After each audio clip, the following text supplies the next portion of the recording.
Hey, quick editor's note before the actual play begins. This is a Pulp Cthulhu scenario called Progeny. And this is part 1 of 2, and this is actually the first scenario in a 3-part Pulp Cthulhu series featuring these player characters. So, Progeny comes first, then comes The Curse of Black-Teeth Keetes, and then finally Hunter and Hunted. Then after that, the surviving player characters joined and started the Two-Headed Serpent campaign. So, if you like this episode and if you like these characters and want to see where their story continues, I would encourage you to follow the links in the description or show notes and check out the other Pulp scenarios and then the Two-Headed Serpent campaign. Thanks. So, it's 1933. All of you have been invited to attend Zahn Precision Instruments exhibition at the World Fair in Chicago, Illinois. You all received a letter thanking you for volunteering to serve as a judge. And the letter read, "Dear friend, on behalf of the team at Zahn Precision Instruments, I want to thank you for volunteering to serve as a judge during our upcoming exhibition at the World's Fair. We will be demonstrating the Cortexus helmet, a remarkable invention that creates a link between mind and machine. This device will enable you to change the color of light bulbs on the helmet with your thoughts alone. We are relying upon you to render your unbiased assessment of the device for the crowd, without fear or favor. You will be expected to answer the questions of any journalists in attendance. Regardless of your verdict, you will be compensated $10 for your time and trouble. We believe that the Cortexus helmet has profound implications for engineering and the sciences. We look forward to making history together. All the best, Charles Zahn, founder and CEO, Zahn Precision Instruments." Here's the letter you all received. Thank you for coming. You all made your way to Chicago, however way you traveled. And you arrived at the World's Fair. You all had hotels provided for you.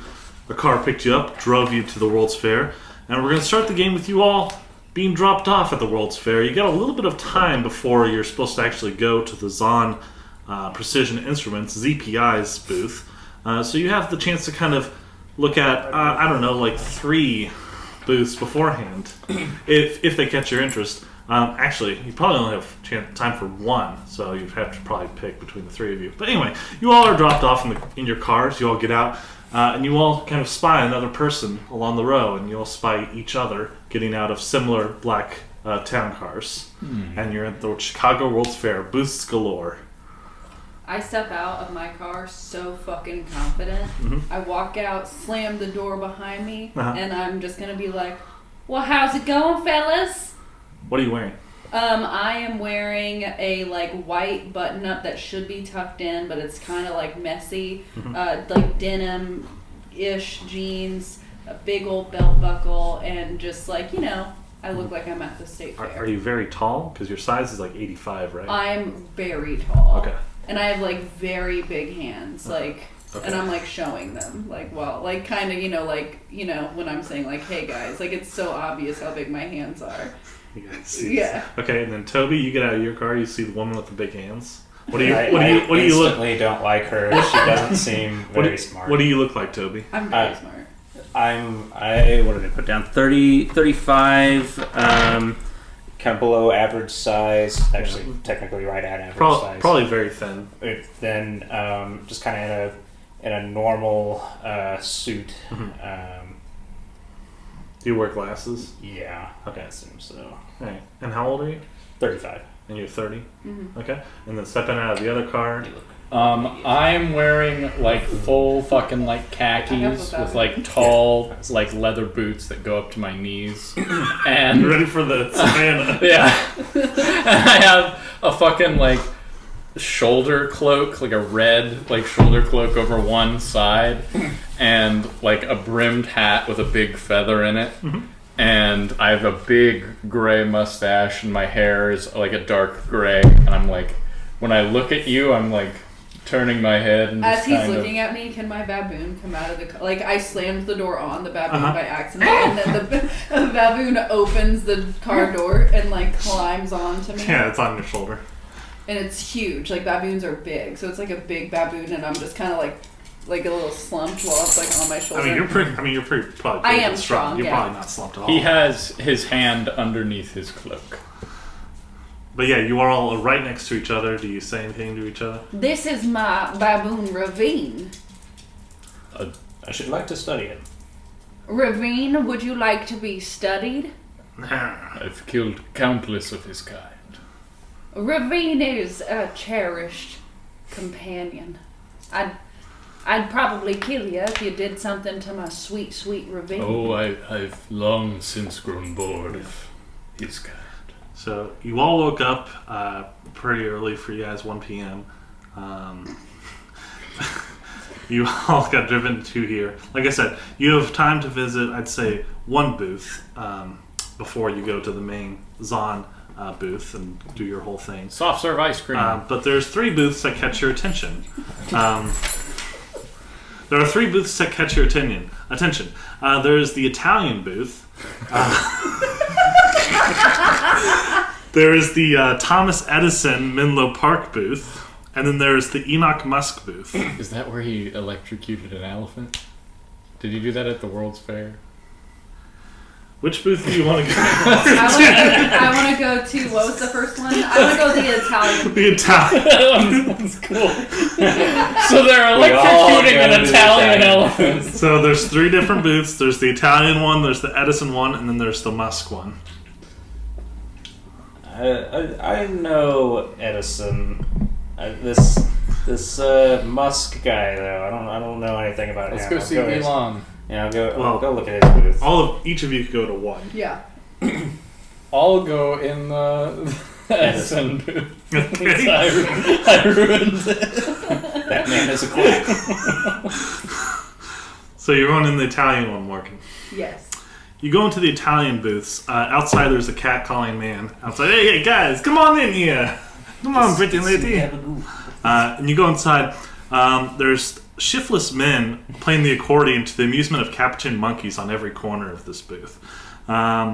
People in there, they're like flinging up pizza pies and stuff, and there's like different like booths celebrating the different achievements of Italy, like the invention of fascism, stealing pasta from the Chinese, stuff like that. Anyway, and you get in there, and there's a man in there, and he's like, come on over. I have a great invention to show you. And he's next to this big noisy machine. This is the Italian printing press, eh? What does it do? You can see all the you can read all the great works of the Italian literature using this machine. And he like cranks it, and it like drinks a huge steam mess, and out comes little alphabet-shaped pasta, and it deposits into a can. Now you can read them as they are intended to be read. Only you invest in this machine, yes? Well, I don't know if I can even read, if I'm being honest. This is perfect for you. You can read while you eat. If you invest $100 with me now, I have a cousin back in the old country who can triple your investment. I've never really met a whole lot of Italians in my time, and you know, you seem to have you seem to know what you're doing. Yeah, so you invest now, yes? I don't yes? really care in what you're doing. You invest now, yes? Absolutely not. You walk away. I take the can though, and I'm drinking You take the can of soup with the little pasta in it. And I'm drinking it, and I like leave like $1. I'm like, thank you for the can. Grazie. And then I just walk away. Yeah, you walk away. There's one more guy that encounter on the way out of the booth, and he's like, perhaps I may interest you in the cheat code to the entertainment industry. What is this cheat You look code? like an actress, and I can make you a star. And he like pulls out a little tin, little circular tin. This is called Venti Black.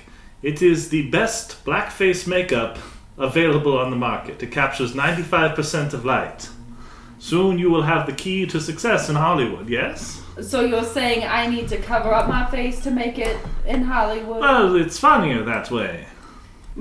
So you're saying I'm not an attractive person by myself? Yes. Well, fuck you then. And I just keep walking. Okay. All right. You leave the booth. The monkey takes the can. Yeah, the monkey takes the venti back. He's like, no. Going into the Thomas Edison booth. Yeah. You go in there. There's a giant tank with orcas swimming around in it. Have you ever seen an orca before? I have. Do you think they're beautiful? What do you think of them? I admire them because of their power and grace. Yeah, so there's a huge tank, people milling about around, and there's several orcas in there, and you go up to the side of the tank, and one of the orcas swims right next to you, just looking at you deep in the eye. Yeah. It's really sweet. And then the time comes, Edison comes to the stage. It's through the miracles of modern science, Edison Labs has revolutionized mankind's pescatarian endeavors.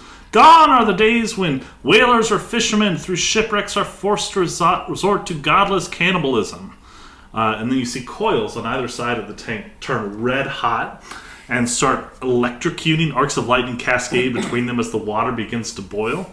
And the orcas float belly up to the surface like a dead goldfish, killing the whales. And then you see some booth babes come out with pieces of orca meat for people to try and stuff. Do you say anything? I spit on the ground and I walk out of the tent. Oh, how dare you, sir, Edison says to you. This is no way to hunt an animal. You know nothing. For imagine a world where the peaceful Eskimo like my friend Nanunavut here. He pats a man in a parka right next to him. They just need to flip on a switch and get all the blubber they want. Soon the entire ocean will be electrocuted. Famine eradicated. Your next meal is only a walk to the beach away, you hear as you're leaving the building. I just shake my head and walk away. Yeah, as you leave, you see some security guards in the back. They're wearing orca suits and stuff. In the Enoch Musk booth, Enoch Musk, famed inventor, he has different machines he's showing. You can see the driverless carriage, the submarine with a screen door, the womanless mop. All these different inventions. Womanless mop. Yeah, you scoff at that idea. Impossible. But the show gets ready to start, and his scientists demonstrate something called bullet travel, which involves shooting a person a distance to make travel a lot easier and quicker.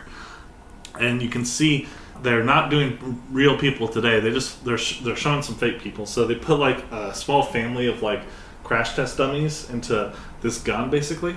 Then they have 10 strong men pull back the trigger, let it go, and the 10 dolls they're supposed to land up high on a shelf, and they just blast through with the intensity of a bullet against the wall and splatter into thousands of pieces.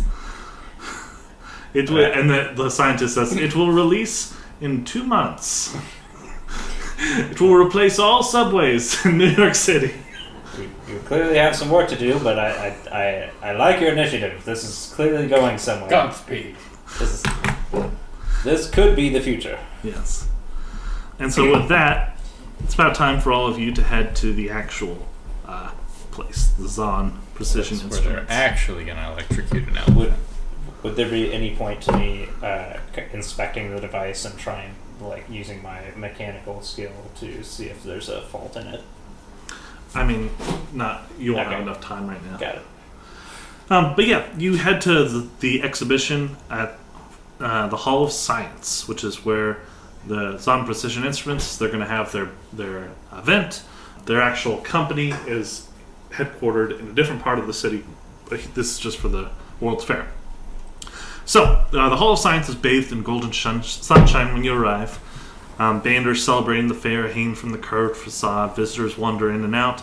There's a few children holding helium balloons, hot dogs, Cupid dolls, that sort of thing. Entering the Hall of Science, you discover a cavernous room lined with a bewildering array of exhibits. There's a slogan of the World's Fair on the wall: "Science finds, industry applies, man adapts." As you take in the stocks of their surroundings, you are approached by a beautiful woman in a navy blue dress. She is wearing high heels and knows how to walk in them. The result is poetry. God, I hope someone thought that about me one of these days. Man, that girl knows how to walk in shoes, and it's poetry. Watches it. Stopping in front of you, she gives you an appraising look. She says, "You must be our judges. Good morning. I'm Dr. Elaine Zahn of ZPI." She shakes all of your hands. Do you introduce yourselves? Good afternoon. I'm Lucy. I'm sure you know. I sent you a letter, me and my baboon, Raveen. Mm-hmm. What was your last name, Lucy? Oh, Williams. Lucy Williams. And you? Can I say that I'm a doctor as well? Yeah. I assume I probably am You a are. PhD. I'm Dr. Norman Parker. Okay. Nice to meet you, sir. Theodore Turpin, not a doctor, but I've studied the biology of many a different animal. Of course. So you're uneducated, just what you're saying. Well, the demonstration's about to begin. Many an education. I could walk you to the demonstration area. Yes. Thank you kindly. Of course. Do you have any questions? No. Well, we'll be looking at quite a few inventions. Well, you'll be testing the Cortexes Summit, yes. I assume this has been tested before on primates such as this. Of course. Yeah, okay. Has it been tested on humans at all to this point? Yes. It has. Can I roll for like insight or spot hidden? Yeah, it's like psychology. Oh no, I don't think I have psychology.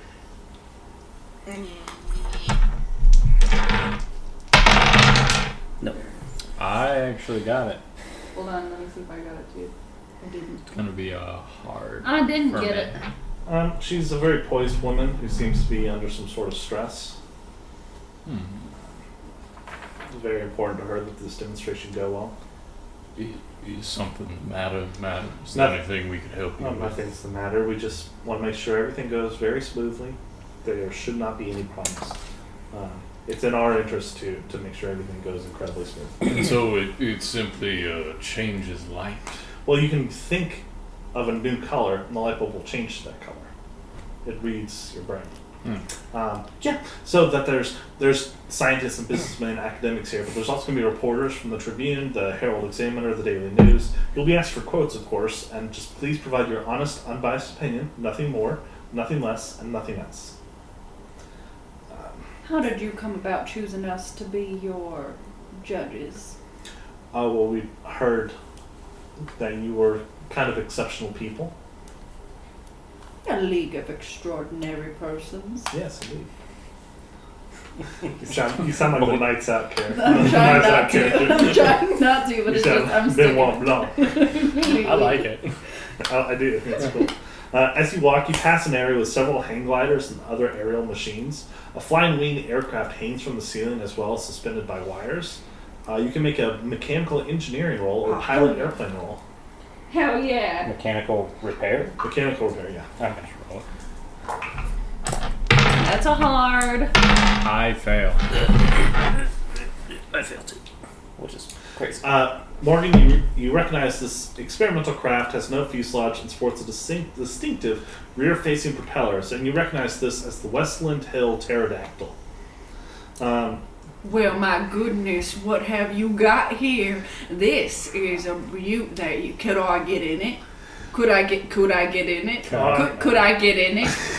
I'm sure there's a way up there. Don't you worry. I'll see if all I can do about letting you get up in there. I would love. Since you, Raveen, go on, get up there, Raveen. Go check it out. Raveen looks up like, I don't know how I'm supposed to do that. It's hanging from the ceiling. Oh, I thought it was like there was like. No, it's up above you. It's like hanging from the ceiling. Raveen's like, I'm sorry. Sometimes I have faith in his climbing abilities that are just not realistic. he looks sad. I'm so sorry, Raveen, and I give him a peanut from my pocket. I would love to get in that plane later, though. I would absolutely. I once saw 5 baboons rip a man apart. They are dangerous creatures, fingers. aren't they? And then I pet Raveen's face into mine. Give him like It's like, a he's like growling and shaking. And I was like, when you live in a constant state of danger, it really livens up every day. He's like snarly. Cannot agree more. So the room is crowded with spectators. Many are reporters with notepads and flashbulb cameras. Near at hand, there's a large chair with a table beside it. And Dr. Elaine Zahn says, like, this will be used for the presentation later. You see two men with lab coats are fiddling with, we presume, the Cortex's helmet. One of them is a scarecrow-thin old man, and the other is short and stocky. The old man has a grim scowl on his face, while the younger man's expression is stoic and impassive. And Dr. Lane introduces you to. The old man is named Dr. Frank Remington, and the younger stoic and passive man is Thomas Napier. And Remington, like, kind of wipes the sweat off his brow. He's like, "Hi, pleasure to meet you." Yeah. Pleasure to meet you. Yeah. Charmed. Yeah. Have you tested this helmet yourself, Dr. Remington? Oh yeah. Yeah, it's totally fine. It's gonna be all right. So this will be like taking a first flight, but with your brain. Oh, indeed. I don't know what that means, but yeah. Yeah, but the sooner we're done with this spectacle, the better, honestly. But, What do you plan on using these helmets for? oh, well, we deal in all sorts of technological things. Right now it's just, about making sure the Cortex's helmet could maybe communicate with other different parts of the body. So if someone's, like, paralyzed, they could use the brain to kind of control perhaps other limbs that are artificial. But it's only supposed to reveal different colors of light. Well, this is the first steps. So it could communicate with my muscles and make me stronger. That sounds like a really stupid thing to say, but yeah. I feel like it's quite... I agree. You're not thinking outside of the box, I think. I think more about this stuff than you do. Could it connect with a being that I was hunting and let me know what it felt like for it to know that I was going to kill it? And the stoic Napier is like, I suppose it could. Picture Napier as Mads Mikkelsen. I suppose it could. I like nod at him. Like, I have like really, really like sharp like blue eyes and like craggly like dark skin. It's like, I like this guy. And Remington, he's like, I'll answer any questions. It's just a remarkable piece of technology. You'll have to form your own opinions on it. But it's going to be good, right? I am anticipating a very good experience. We shall see. I don't see why it wouldn't be. Yeah. And I was told that if I did this helmet thing, I'd get $10 and be able to get into that plane. I don't know about that. You'd have to ask Charles about that. But, yeah. You make a psychology roll. I failed. 63, that is a fail. I also fail. Okay. Okie dokie. And at this point, in the corner of the room, there's a crowd of people gathered around this little corner of the room that you can't see what's going on there, but it looks like someone's painting. If you want to go over there, you can. I'll go over there. Yeah. You go over there, and you can see that's not a human painting, it's a robot. An automaton. Dr. Elaine says, this is Gershwin. He is a robot. You can talk to him if you want. He's quite good. And you can see Gershwin bent over painting a scene of a lake and a swamp. The trees surrounding the water trail streamers of smoky Spanish moss. The rough bark of the trunks is encrusted with moss. You're drawn to the luminous waters of the lake, which hint at hidden depths. I don't think any of you have a painting thing. No. And you're kind of far away to notice some things. You can get closer if you want, honestly. Elaine is allowing you to go up and talk to I'd like to go talk to it. Yeah. So yeah, you go up to Gershwin. As you're close to the painting, you can make a history check if you have that. Oh, I do. I pass. 20. I don't. I pass. I don't pass. Okay, so Toby, you recognize this art style as pointillism. The entire painting is made up of tens of thousands of tiny dots of paint rather than brush strokes. So it causes everything to kind of blend together to the human eye, but it's just little tiny dots. And it was developed by French painters Georges Pierre Seurat and Paul Signac in 1886. And you guys go over to Gershwin, and you approach him, and Gershwin says, "Good afternoon. What do you think?" It's lovely, Gershwin. Very interesting. He's a fully metal man. Yeah. Kind of like he's just a humanoid-looking metal man. Yeah. Is Gershwin your chosen name? No, it was the name given to me by my father. What is your chosen name, Gershwin? Gershwin works. Are any of our names chosen? But what do you think about this? My work. What was your inspiration for it? Well, I've been experimenting with my handling of light, and I had seen other paintings of similar environments, and so I thought that might be worthwhile to paint. Do you enjoy painting, Gershwin?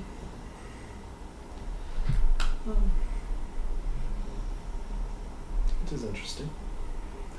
Gershwin, what is something you could not live without that gives you the most joy? Happiness.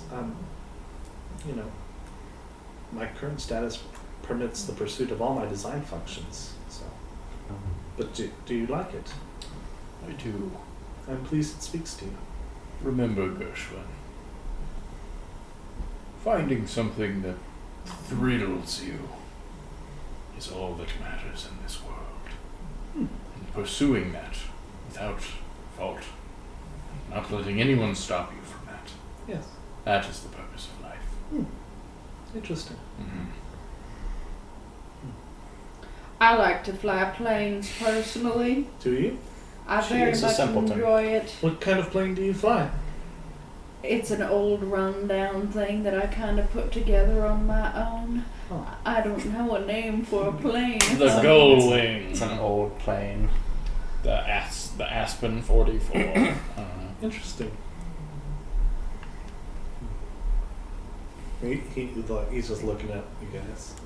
And then he's like turns back and starts to paint a little bit. What is your thoughts on this helmet that they're testing today? Are you asking if it is safe? I'm just asking what your thoughts are.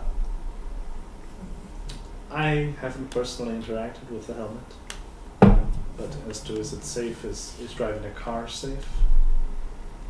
Well, I didn't ask if it was safe. I think driving a car is very safe. Well, it should be good then. Is it statistically as safe as driving a car? Is that what you're saying? There's a danger to everything in life. So statistically, how safe is it then? I don't have those numbers. What Approximate is the numbers. dangerous about the helmet? Nothing. It's Well, just then- always dangerous in life, I am told. Do you not agree? Are you dangerous, Gershwin? No, I am. My father is hopeful that I become the first fully self-aware artificial intelligence capable of intuition, creativity, and ethics. However, unlocking these accomplishments has proven difficult. And you're not self-aware now, Gershwin? I believe I am. You believe you are? Yes. Do others not believe you to be? Some see limitations, and there are some. Well, I think human beings have limitations, Gershwin. Indeed. Can I ask? I have a query of my own. Mm-hmm. What trait about yourself do you most dislike? I'm quite an ugly lady, to be honest. It's held me back in my life. Nothing else. I'm quite confident in every other thing about me. I'm strong. I'm capable. I'm intimidating. I'm scary. I have a baboon named Raveen who's my best friend. I don't see any faults in myself, truly. I fought on the southern border, and I remember once there was a town full of women and children, and I chose not to raise that town, and my mark escaped me. I never made that mistake again. I'm an archaeologist by trade, but truly I want to be more of an adventurer. However, I'm just not quite as dexterous as would be required for that. Well, thank you for answering honestly. I wish you the best of luck. He turns back and continues to dab tiny dots of paint back into the canvas with little pecking motions with his wrist. If I was to ask you the same question, what would your answer be? Of that, I do not know. And at this point, Elaine is on the stage and she's saying, "Ladies and gentlemen, please gather around. The demonstration is about to begin." And you all kind of crowd back around, get seated on stage, getting ready for the helmet. And then once you're all seated, at that moment, a door on the side of the flying aircraft overhead opens, letting out a spurt of steam. The crowd murmurs in surprise as the plane sways on its wires. Then a man appears in the opening. It is Dr. Charles Zahn, dressed in a yellow lab coat and wearing the Cortex's helmet. He spreads his arms wide and steps out of the plane. He floats slowly to the ground with a steel cable holding him up. It's clearly visible, and there's a clanking sound of a winch that can be heard as he descends. He lands, he raises his arms dramatically, and the lights on the helmet all turn green. "Thank you for coming," he says, his voice deep. The crowd erupts in applause. And Charles explains to the crowd, "We will be testing our latest invention, the Cortex's helmet. This device scans the wearer's brain activity and translates those thoughts into electric currents, which can change the color of the lights in the helmet. It will allow the wearer to control the colors by thought alone. Now, there is no trickery involved. We have summoned several volunteers from the public to serve as judges. Each of them will don the helmet and attempt to control the lights. Now, you three, who would like to go first? I will. Make up your minds, you're so eager." Ladies first. Now, you are ushered over to the chair. Our volunteer will don the helmet, think of a color or pattern of colors of their choosing. All that is required is to concentrate and visualize the shade. Now, they can write the color down. They plan to visualize on a scrap of paper, and they'll give it to someone in the crowd so they can seek independent verification. So, if you please, write down whatever color you're going to think of. All right, and then just throw it to someone in the crowd. Don't even hand it to someone. This is real. This isn't a magic show. Yes. Now, he has you seated in the chair. Charles moves behind you in the chair. He removes the Cortex's helmet off his own head with a flourish and holds it above your head.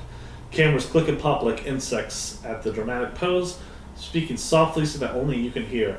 It's like, "Hold still, please. This will feel a little strange."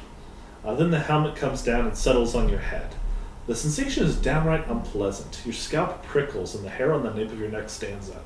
You feel cold spikes of pain as the monofilament needles stab tiny holes through their skull and into your brain. God. And into your brain. You do not expect this. Your muscles twitch involuntarily, and you are confronted by the powerful smell of oranges. Then these strange sensations fall away, and you feel completely normal again. So you can now attempt to take control of the helmet. Doing so requires you to visualize the color that you have in mind. You must make a power check to determine the results of your attempt to control the Cortex's helmet. So tell me what kind of success you get. Somehow I only got a normal success on a power roll. Okay. With a soft buzz, the Cortex's helmet lights up just as you intended. What color does it turn? I was trying to imagine green, but with like a monkey face in the center. It doesn't do the monkey. Okay, I'll do green then. Okay. It's a surprisingly not gay color. Good job. It turns green. It says, "Will someone please read what she wrote?" And they say green with a monkey face. Well, it is green, right? A few sparks of matching hue. Ooh, no monkey face. A few sparks of matching hue spit out of an aperture on the side of the helmet, like some little green puffs come out of the side, prompting a few oohs and ahs from the crowd.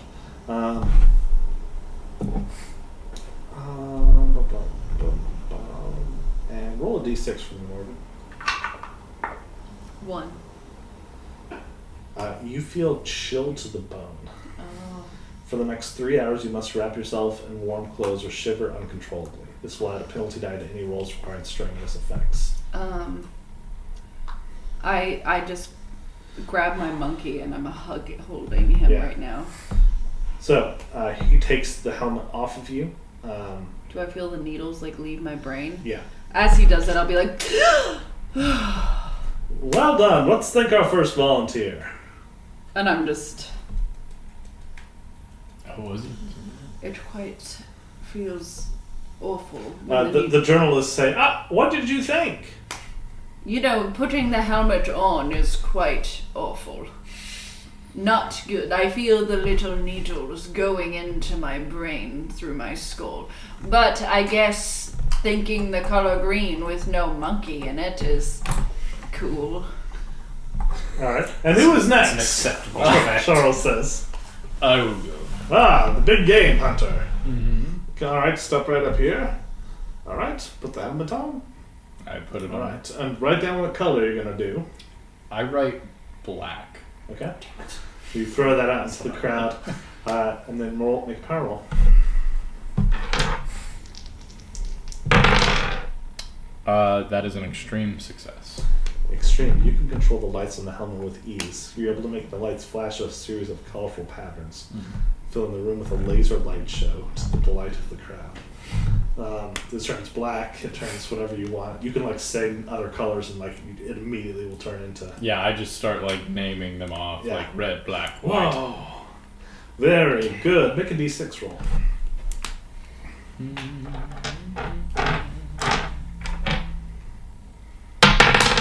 Four. You feel needle-like pinpricks on one side of your body, and feel the muscles on that side of their face go slack. I'm having a stroke. Yeah, your move is reduced to 1, and you suffer a penalty die to any roll requiring strenuous physical effort until they succeed on a con roll. They can make a con roll once per hour until success. All right, let's give a hand to our second volunteer. He takes the helmet off. All right, and the reporter's like, what do you think?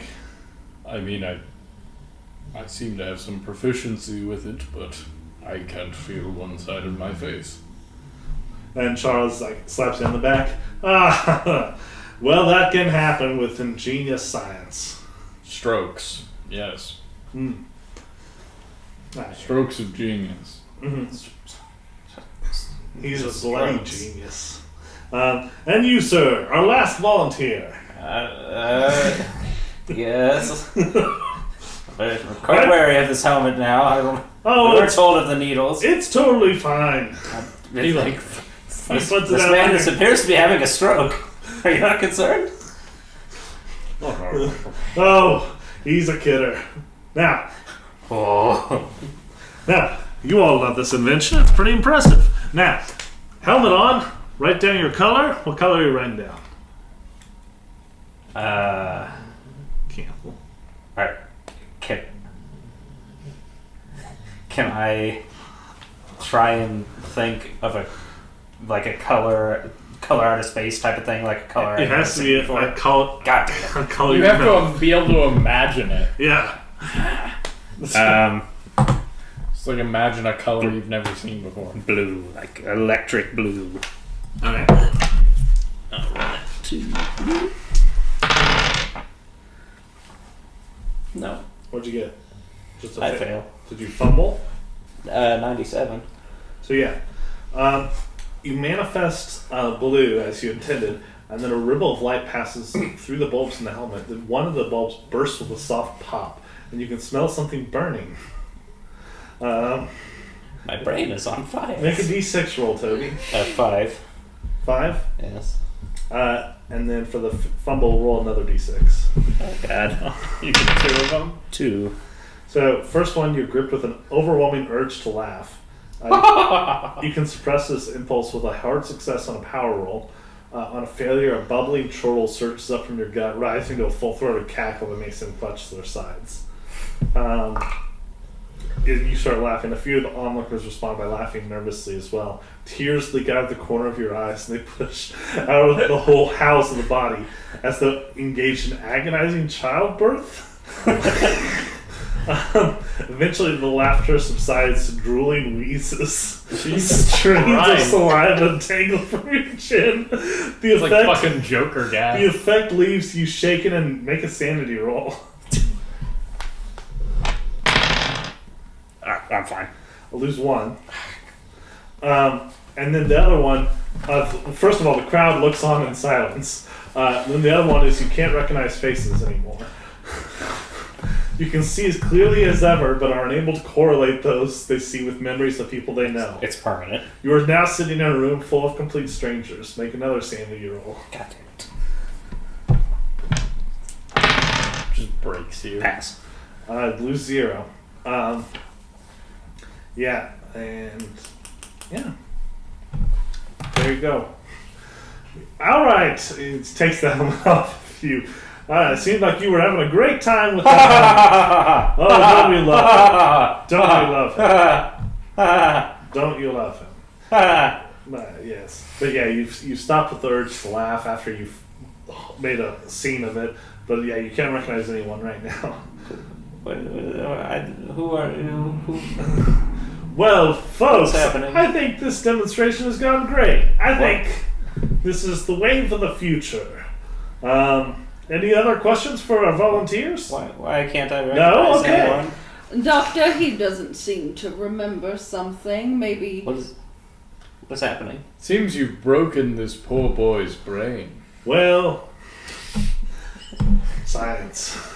Journalist, maybe you'd like to take a note of the fact that this gentleman who volunteered no longer... He seems to be quite weary in the head as of late, currently, actually. He doesn't recognize who I am. Well, who is that small furry man? We all make mistakes to progress. Do we allow this man to speak for you, journalists? And I think we're done for today. And I'd love to answer questions. Dr. Elaine Zahn tries to usher you off the stage. I walk out with her, but I'm going to have a conversation backstage. Yeah. Do you get off the stage? Well, I don't know if my monkey would like to leave, and no one has asked my monkey any questions. Yes, we could please get off the stage. Do any journalists look like they want to ask us questions? Yeah. But, I mean, it depends on how you're feeling. How are you feeling? Cold. Yeah. Maybe you don't feel like talking. But you could... talk to them off the stage if you want. Okay, I'm gonna go. You could stay on the stage and say, "No, I want to stand up here." I will make a scene, but you'll be antagonizing them. I'll get off the stage. Do you get off the stage, Toby? With these people you don't recognize? I'm trying to get away from these people, but I don't know which ones are good and which ones are bad. You remember everything. You just don't recognize who's who. So I would. It's like I would know that you know what you were these doing. two people were standing right next to me, so I could recognize that they were still probably them, I guess. Yeah. So I will follow them. Yeah.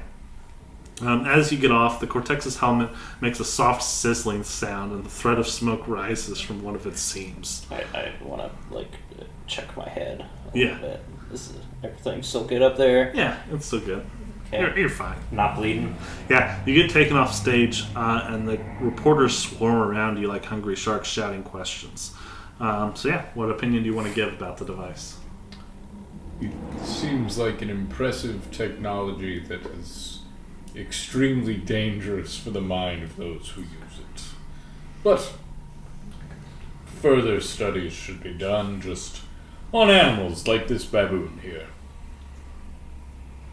You will not put that helmet on my baboon. Like this baboon. Would you test it again? No, absolutely not. Who are you? Stanley Hudson with the Chicago Tribune. He doesn't know who I am. We met earlier this morning. Your face is just blank. Sir, I am absolutely freezing, and something in that helmet did it to me. Why would I put it on again? It seems like, unless they gave me the plane, I guess, but otherwise I'll never put it on again. And I'm trying to cuddle up to him, and I have my baboon on me. Yeah. Do you actually have a blanket? Elaine Zahn comes back with the blanket. She gives it to you. Here you go. Thank you, ladies and gentlemen. I think that'll be all. You had a blanket prepared? You knew this would happen? Yes. The one didn't know it would happen, but we're working it out. But we thank you for doing the test. Here's $10 each.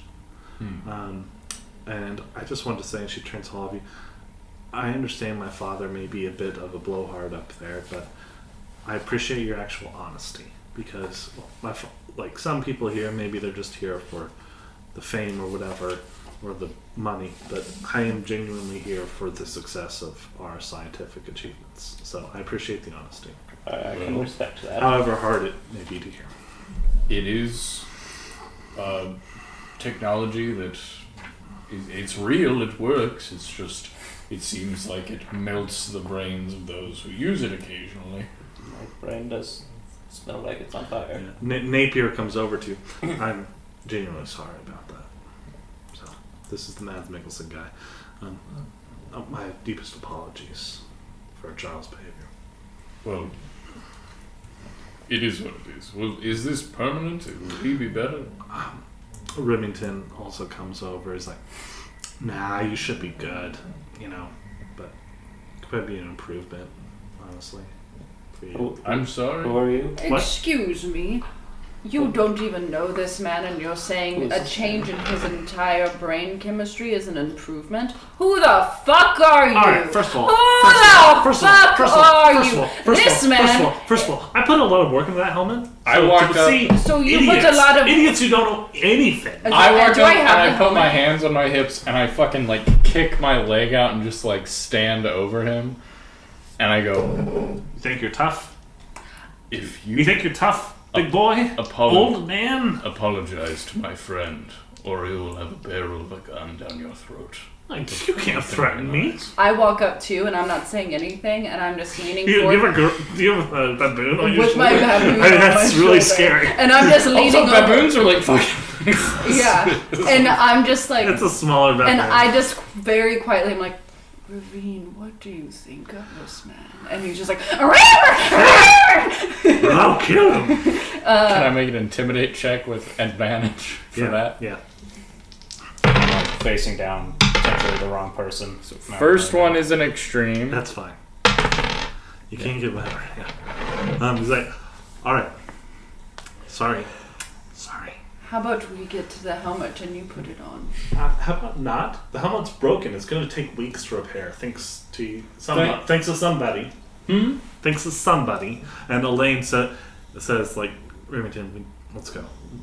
I'm sorry. And Napier You've also done goes, nothing "I'm wrong, sorry." but if you need to, blink and I'll know. Just blink twice if you want me to do something to that Remington fella. Yeah. Thanks. He's a valued scientist. And Elaine walks away with Remington, and Napier's still there, and he takes out his wallet and gives you each $50. Fuck yeah. This is a small token. Thank you, sir. Here, I'd like to give him my card if you ever need a pilot.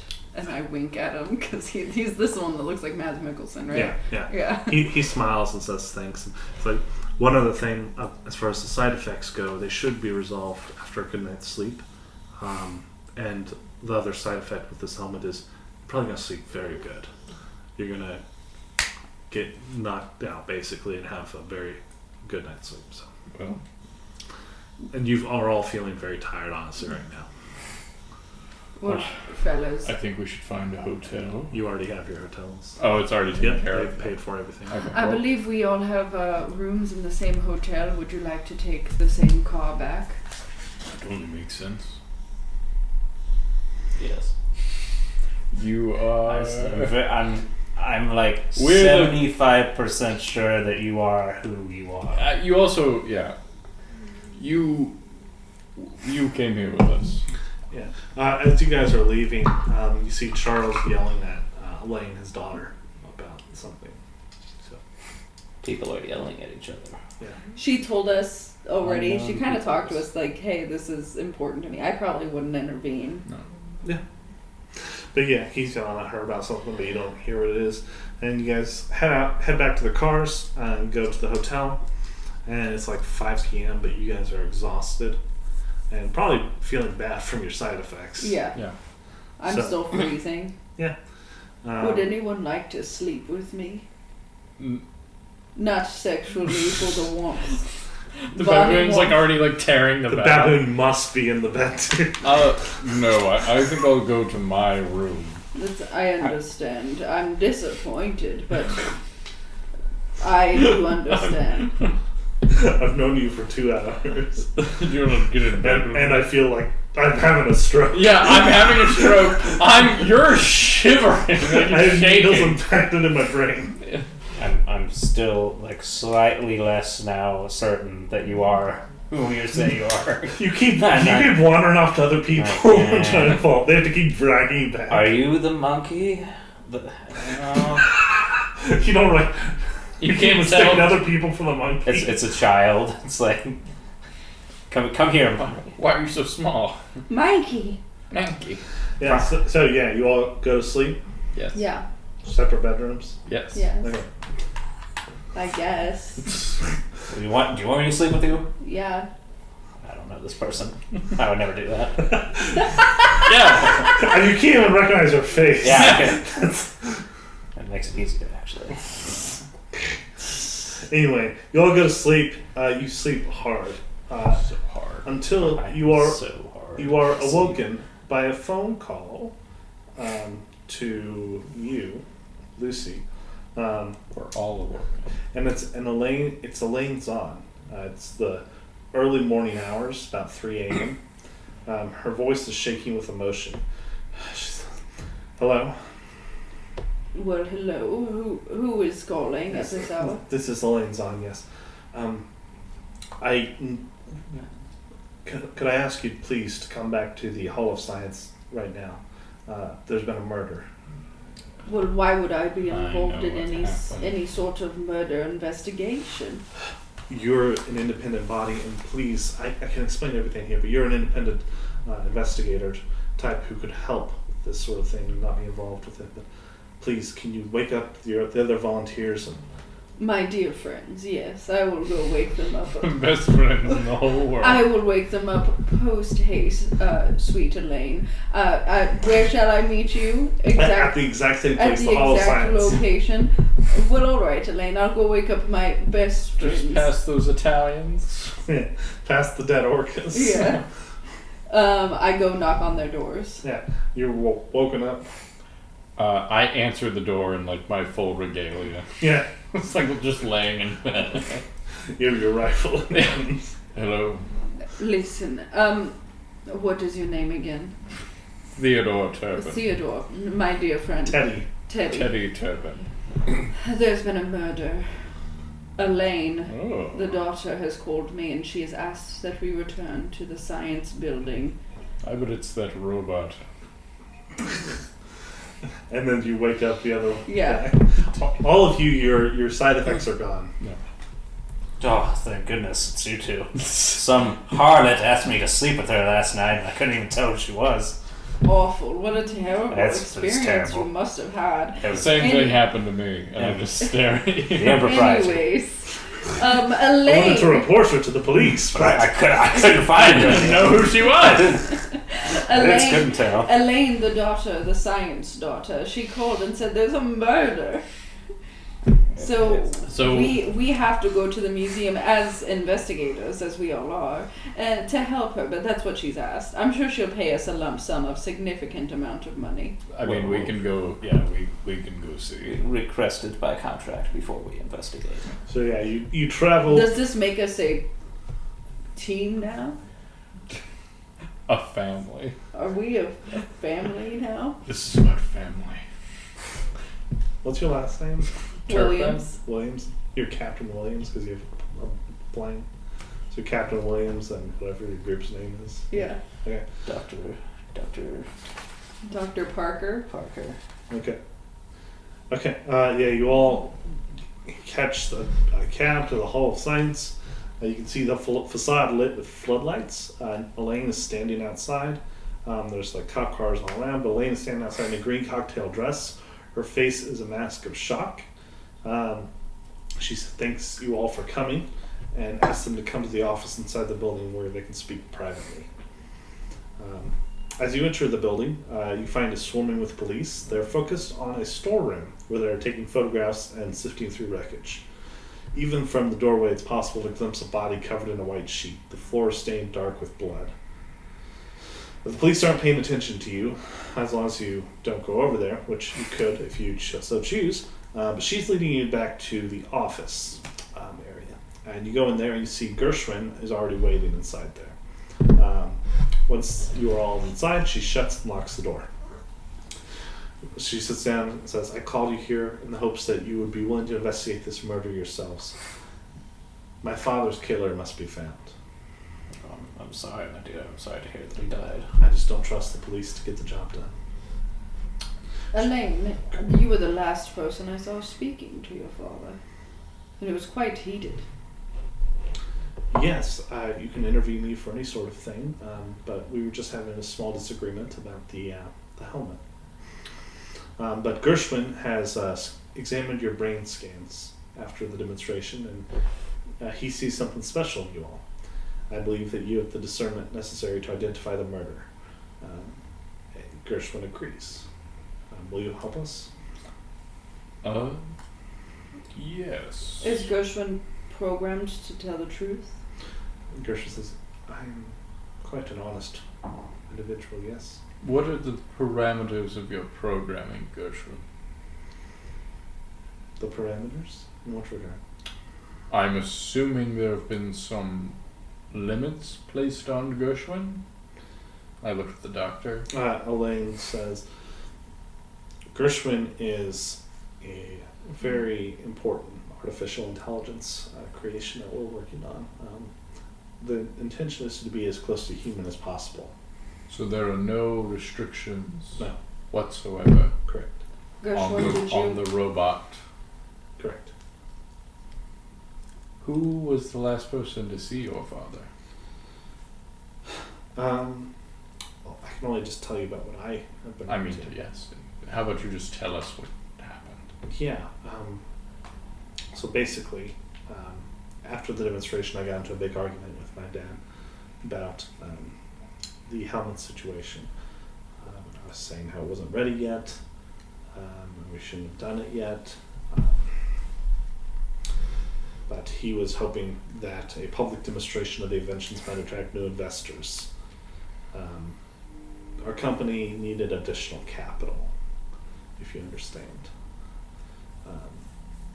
Make a psychology roll. That's a Ooh, I success. actually got it.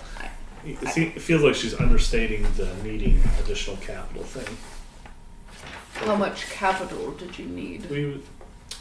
The lab was in a bit of financial trouble. Company was in danger of going under, being bought out. But Charles was insistent and stubborn. He didn't want to be bought out. So he just hoped this would kind of recoup the money. But after the demonstration, I spent some time talking to reporters. Then I met with Charles, Gershwin, Remington, and Napier in his office here to examine the Cortex's helmet. Napier said it was broken and would take at least a week to repair. Me and Gershwin then examined your brain scans, which we have collected. I turned off Gershwin, boxed him up, and placed him in the storage room on site. Then we all went our separate ways. I went to a dinner appointment. I think Napier said he was going to the movies. Remington took the Cortex's helmet back to the lab. Charles, my father, stayed behind at the Hall of Science to finish packing a few things up. I enjoyed dinner with a friend, and then we went to the Chicago Symphony together. And I didn't return home until 11 p.m. At 11:30, I received a call from the police asking to return to the Hall of Science, where I discovered my father had been murdered. Apparently there's a guardsman here who saw the assailant and apparently shot at them. How was he murdered? You'll have to talk to the police exactly. I'm assuming he would probably prefer that. But And where did the murder actually it occur? was stab wounds in the storage room. In the storage room. Yes. And Gershwin, you were turned off for this? You talk to Gershwin, and he knits his fingers together. Yes, I was turned off after the team conducted the meeting, and then I must have been boxed up and unconscious in the storeroom, just feet away from where the murder took place. I have no memory of anything that happened until I was turned back on around 12 a.m. Is there any log to prove that he was not conscious during this time? Elaine says, no, what do you mean? Would Kenny turn himself back on? Gershon says, no, fortunately I can't. Well, is there anything else that you can tell us? Well, I would say please investigate the area, the scene of the crime, and talk to the police. But he was stabbed in the storeroom. You said there was a witness that saw the assailant? Yes, there was a night watchman here, Gordon Dieter. He's still here, but he apparently shot at the assailant. Would I be able to inspect Gershwin to see if he was telling the truth about not being able to turn himself back on, or You can't read he has no psychology to read off. well, I'm saying like I don't know if Like it would a be code? computer use or mechanical repair or what. I don't know. I mean, you'd have to like have an invention thing that could like read minds or something. Could I make one with weird science? Well, not in this time, not this quick. Like the Cortex's helmet is close to that, right? And that's Okay, something can that I there's- take the that they're Cortex's testing. helmet and Well, it's improve on broken. it? It's broken, remember? Yeah, but can I fix it? Well, maybe it was taken back to the labs. Yeah. Okay. All right. Cool. Yeah. Sounds good. Mhm. We will require the Cortex's helmet to do this.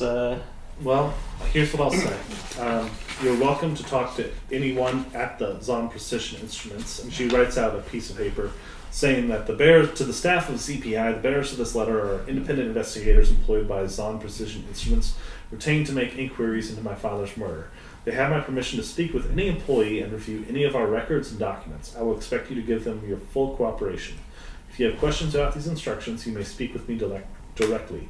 Elaine Zahn. She gives you a letter. Please present that to anyone at the lab. You're welcome to come by tomorrow and talk to anybody you want.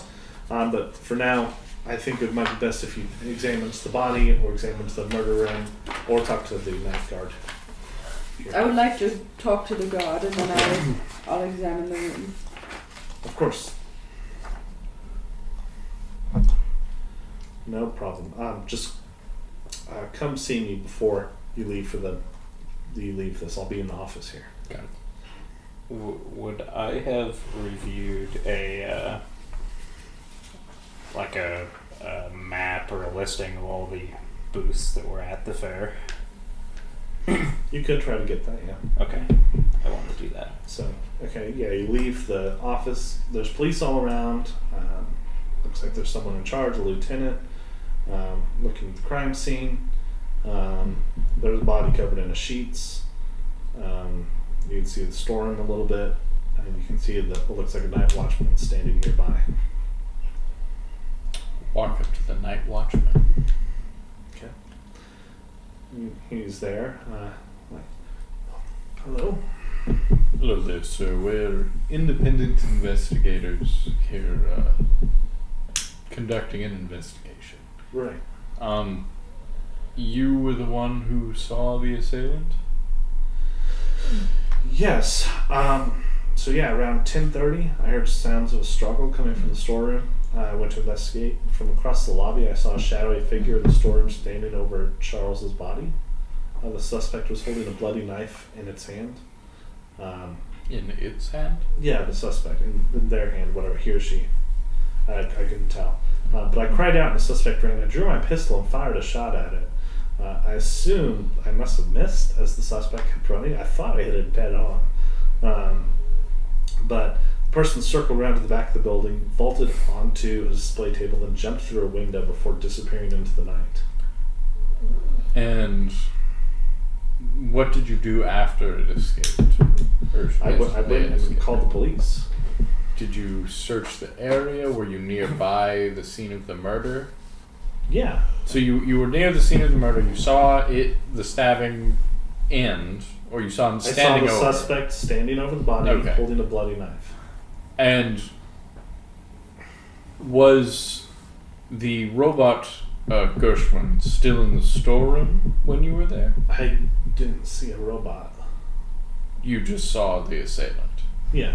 And what were they wearing again? They were wearing like a trench coat and a hat. It's hard to tell what they look like. When you shot them, or thought you did it make any noise? Did it connect with anything? I don't recall. I mean, the gunshot was really loud, so yeah. Yeah.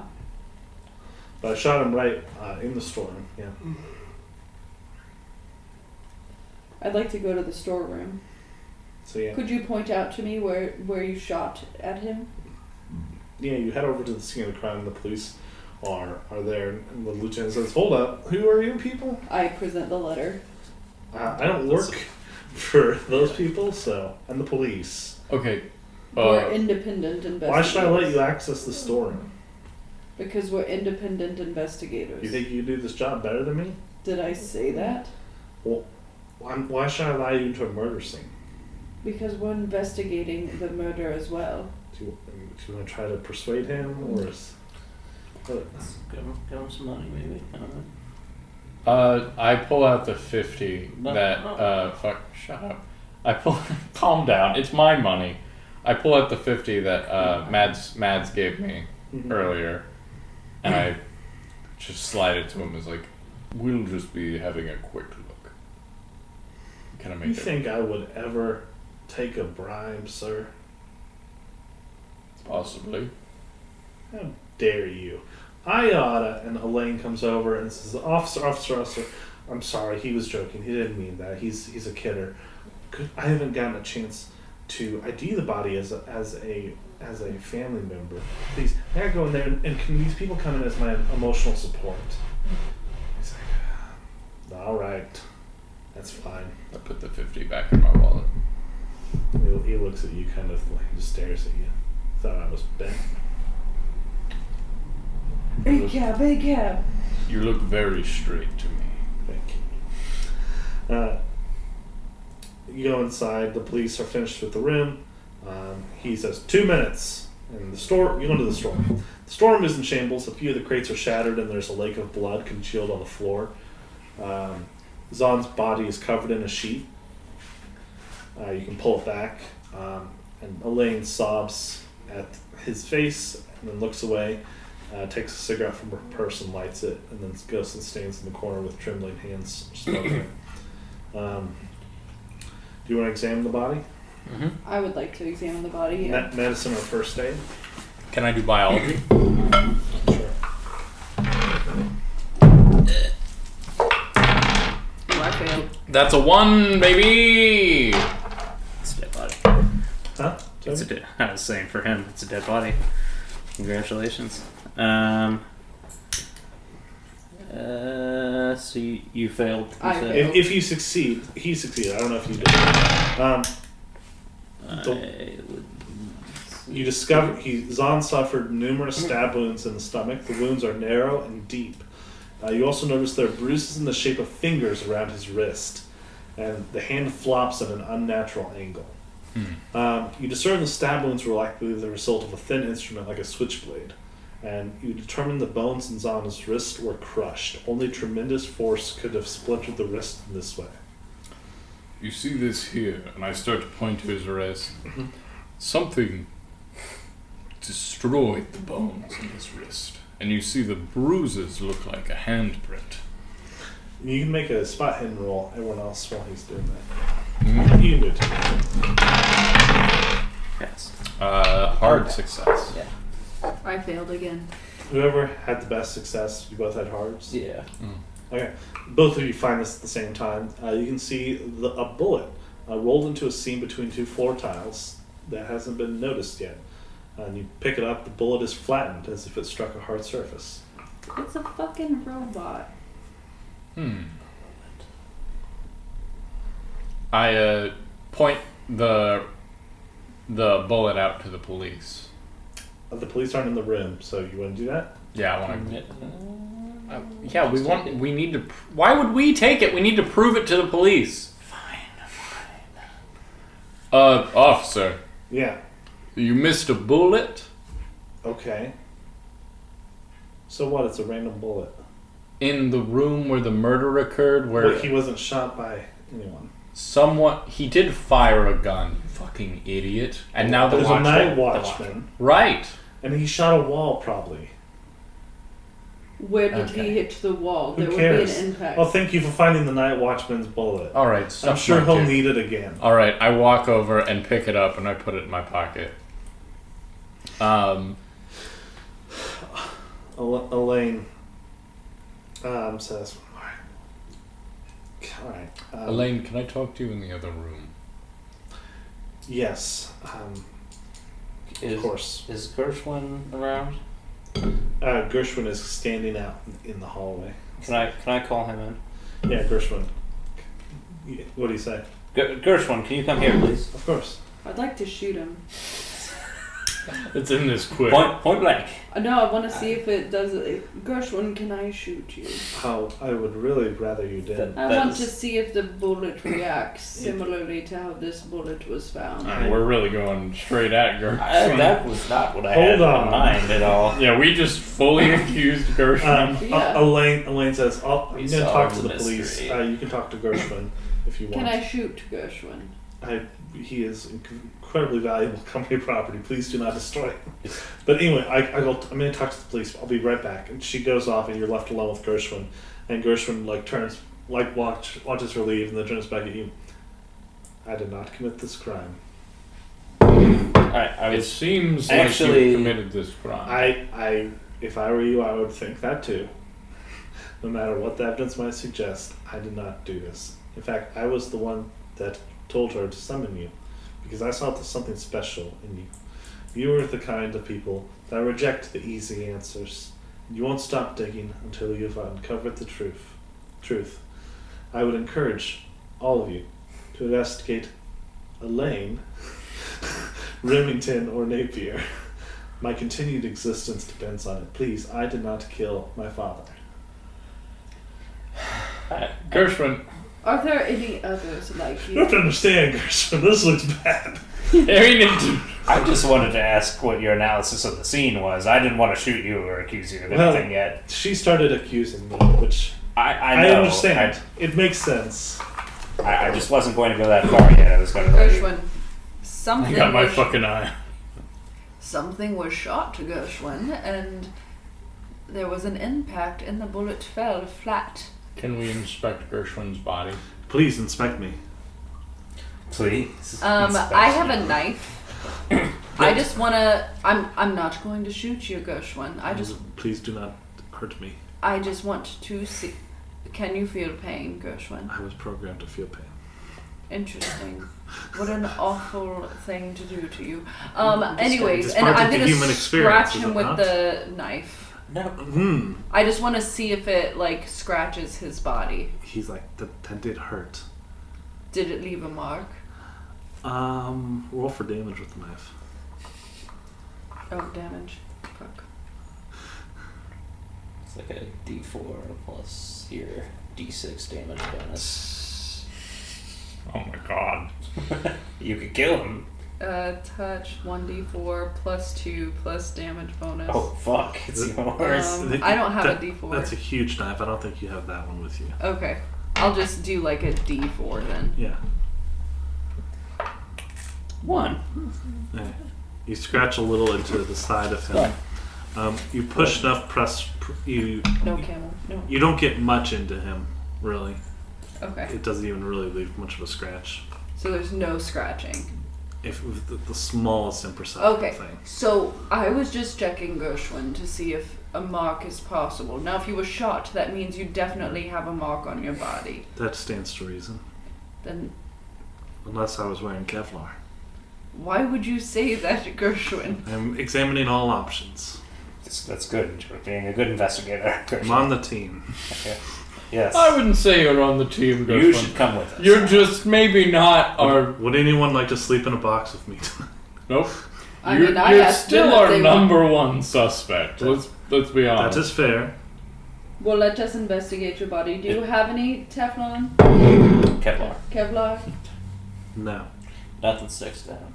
Nothing. Are you sure? I am sure I do not have Kevlar. What? Right now or just anywhere? I don't own possessions, no.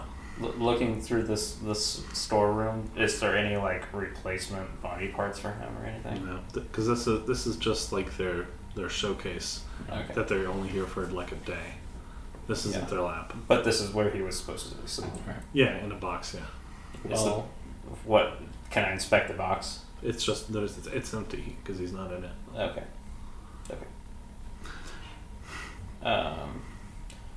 I want to look out the window that the person supposedly jumps through. Mhm. What is out there? Is it-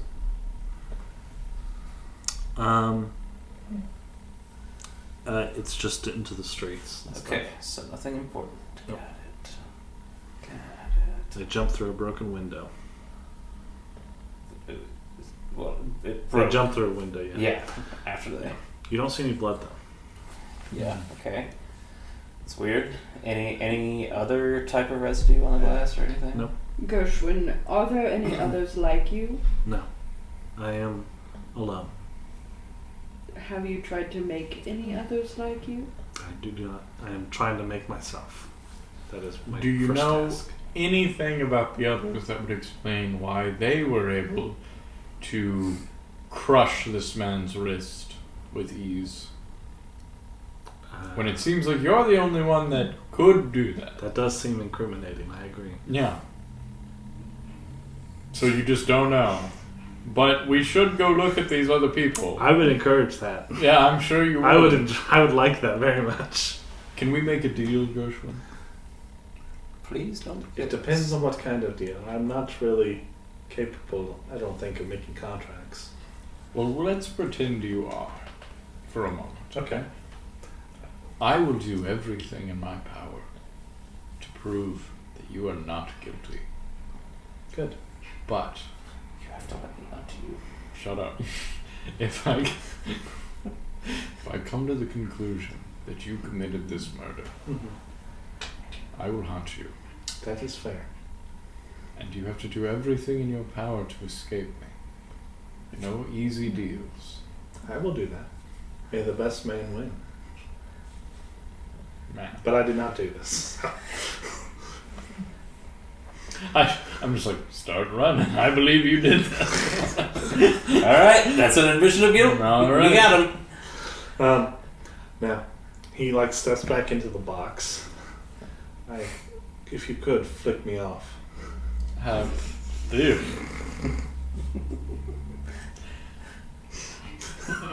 Thank you.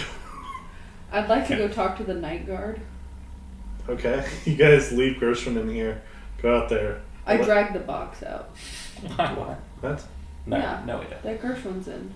Why? I want the night guard to keep an eye on it to make sure he's not waking up on his own.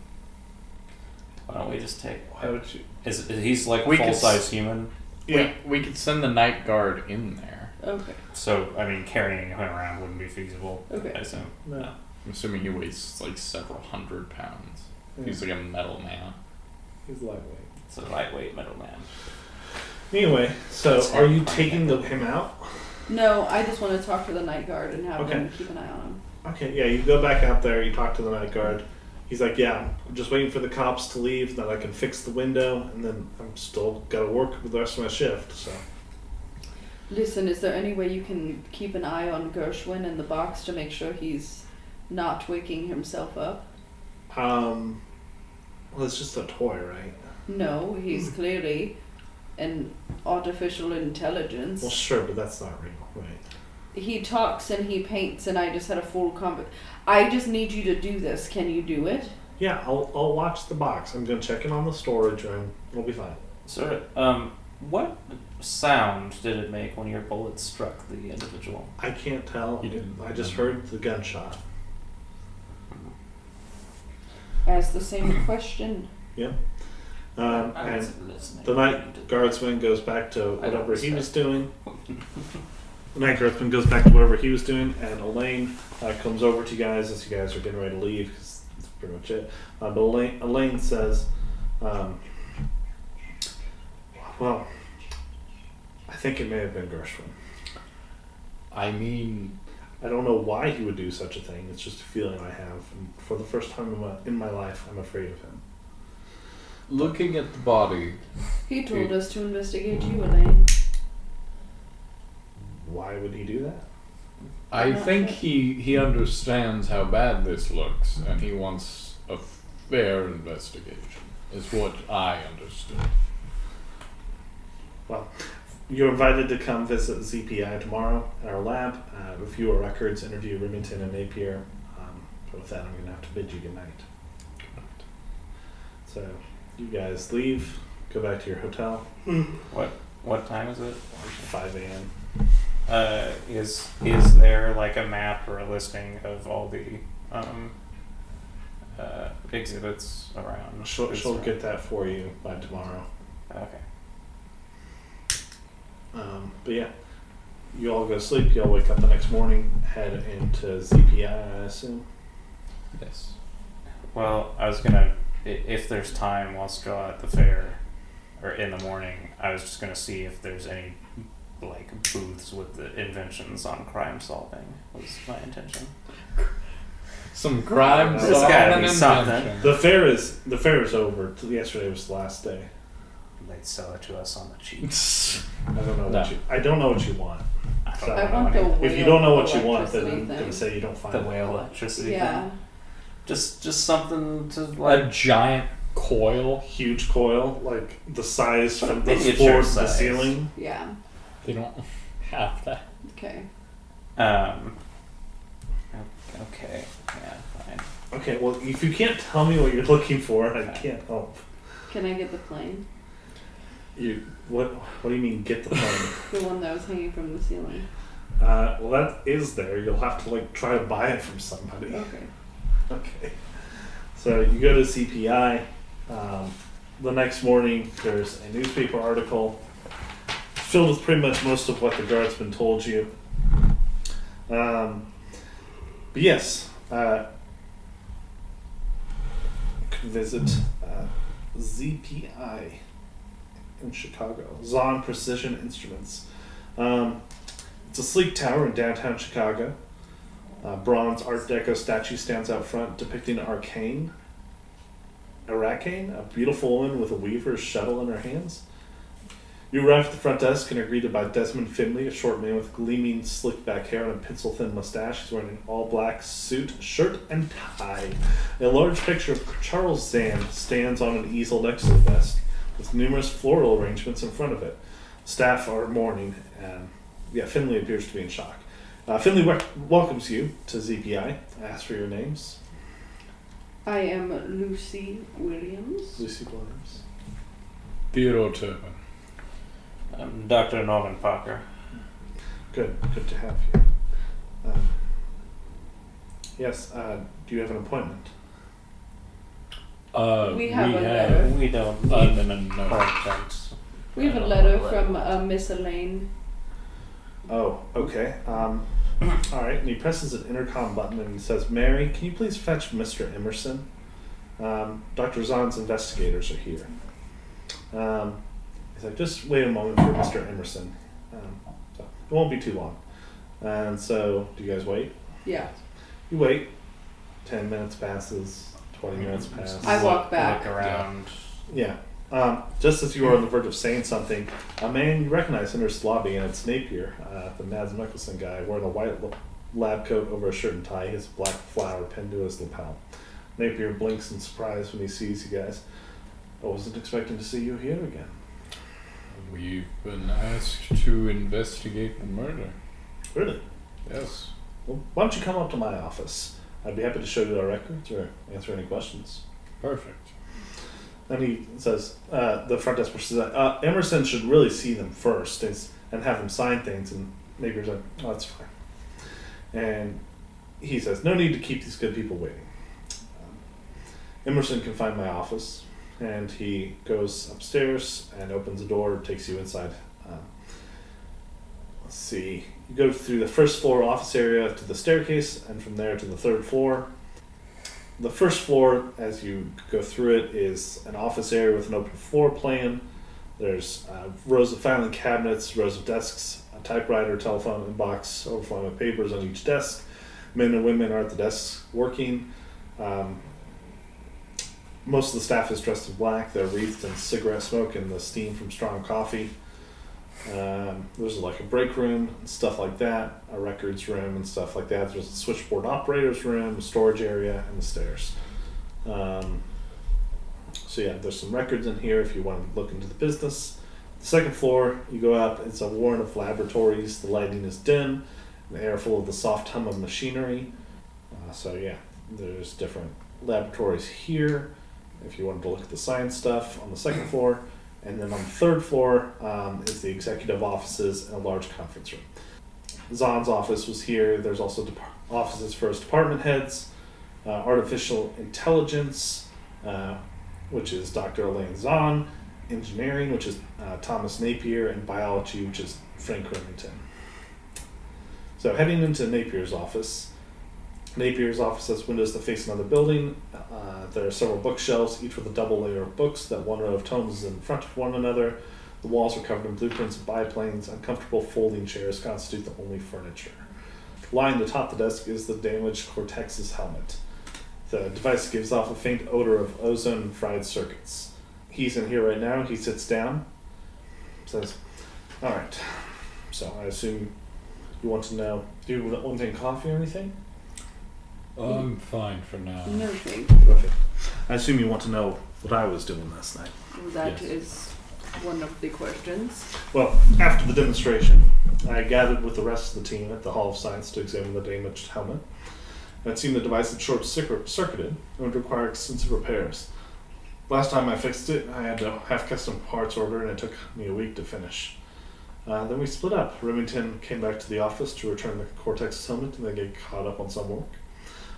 I wandered the grounds of the World's Fair, bought a hot dog from a vendor for dinner, then went to the movies. I watched The Mystery at the Wax Museum. I have a ticket stub if you really need that. Were you with anyone? No, I went alone. Didn't Elaine say she went to see a movie? She said she went to see a symphony. Yeah.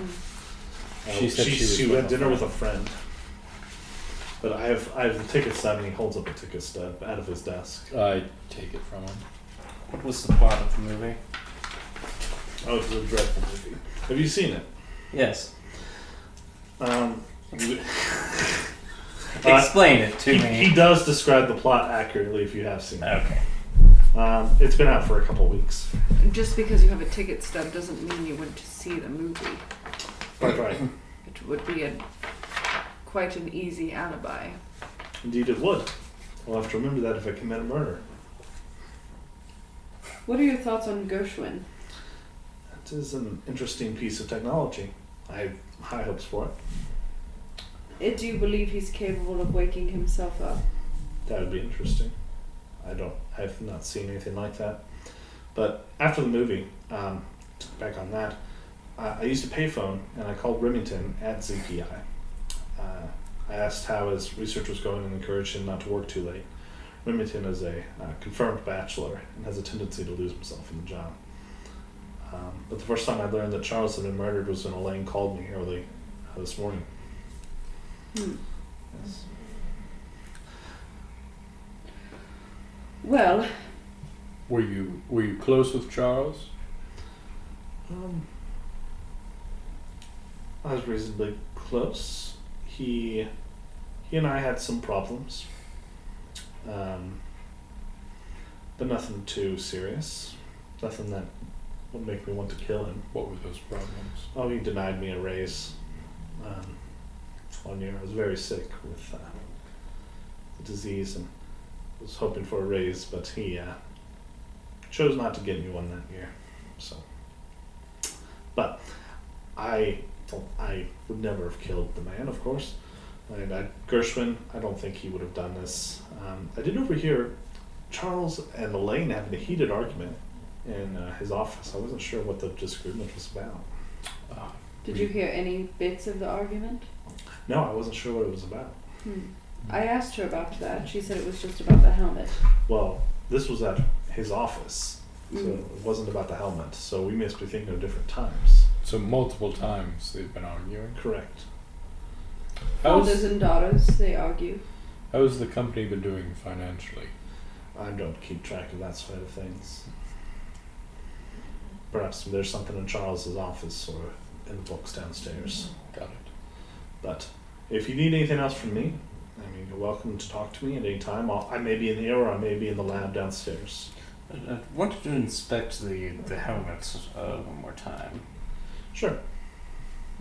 Look it over, see if there's any kind of easy way to repair it or something. Make it a mechanical repair roll and tell me what kind of success you get.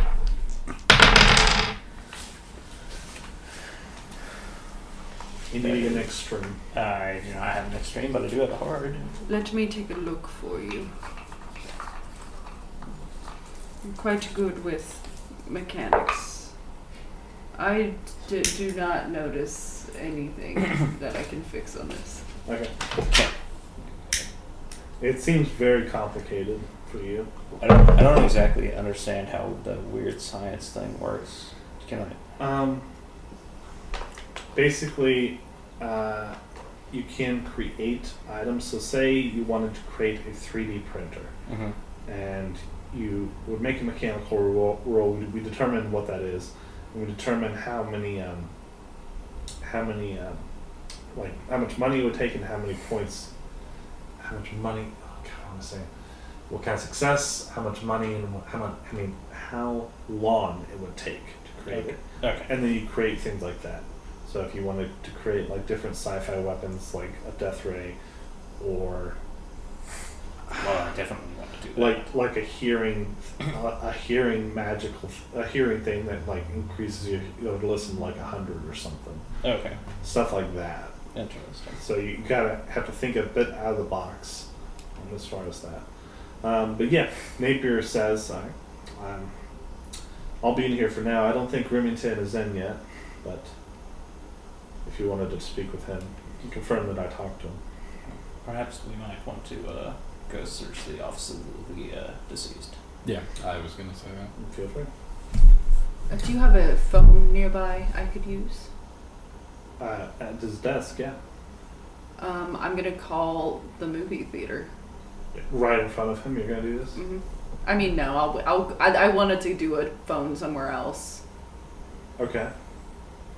So if there's a phone somewhere else, maybe in this room that we're going to. Yeah, Okay. you could So use you the go phone to Charles's office. You go there. It is locked. Do you want to try to lockpick it? Do any of you have locksmithing? No. I don't. I don't.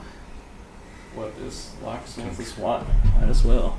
Is it a basic So One. or the? Can I use luck? Yes. I'll spend 8 luck to do it. Okay, you will. Yeah.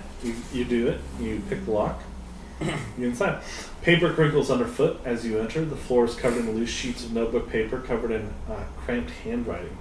Most of the pages contain complicated mathematical formulas. The notes are written in shorthand and are indecipherable. The room is a mess. Stacks of paper cover every surface. Large windows provide a panoramic view of Chicago's Waker Street. Instead of a desk, there is a large architect's drafting table. Cold mugs of coffee, long abandoned and forgotten, are perched in a few areas, giving off a rancid smell like fishy seawater. The mugs have left brown rings stamped on many of the papers. Searching the office, you find a couple things. You find a letter from a F.A. Merrick.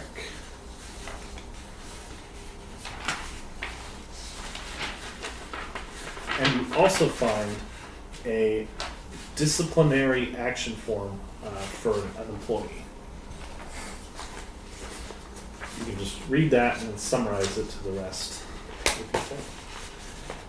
Oh, do you want to go first or me? No, just read it first fully to yourself and then summarize it to everyone. I can't read, so. And with the notes, Toby, you could maybe interpret the notes with a successful combined library use and computer use roll. It would take a D4 weeks of research to do that. Actually, it would take half of that, potentially, because I have quick study talent. And that's for Mythos stuff, right? It's Mythos, I think it was for any book, but it did say Mythos as well.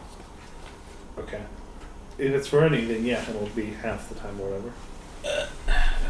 So what did you say it make was? a library, so make one roll, a D100 roll. That's the library use and your I rolled a Rolls. 1. So yeah, you do succeed on your library use and computers, and roll a d4. Where did you put it? Oh. 2.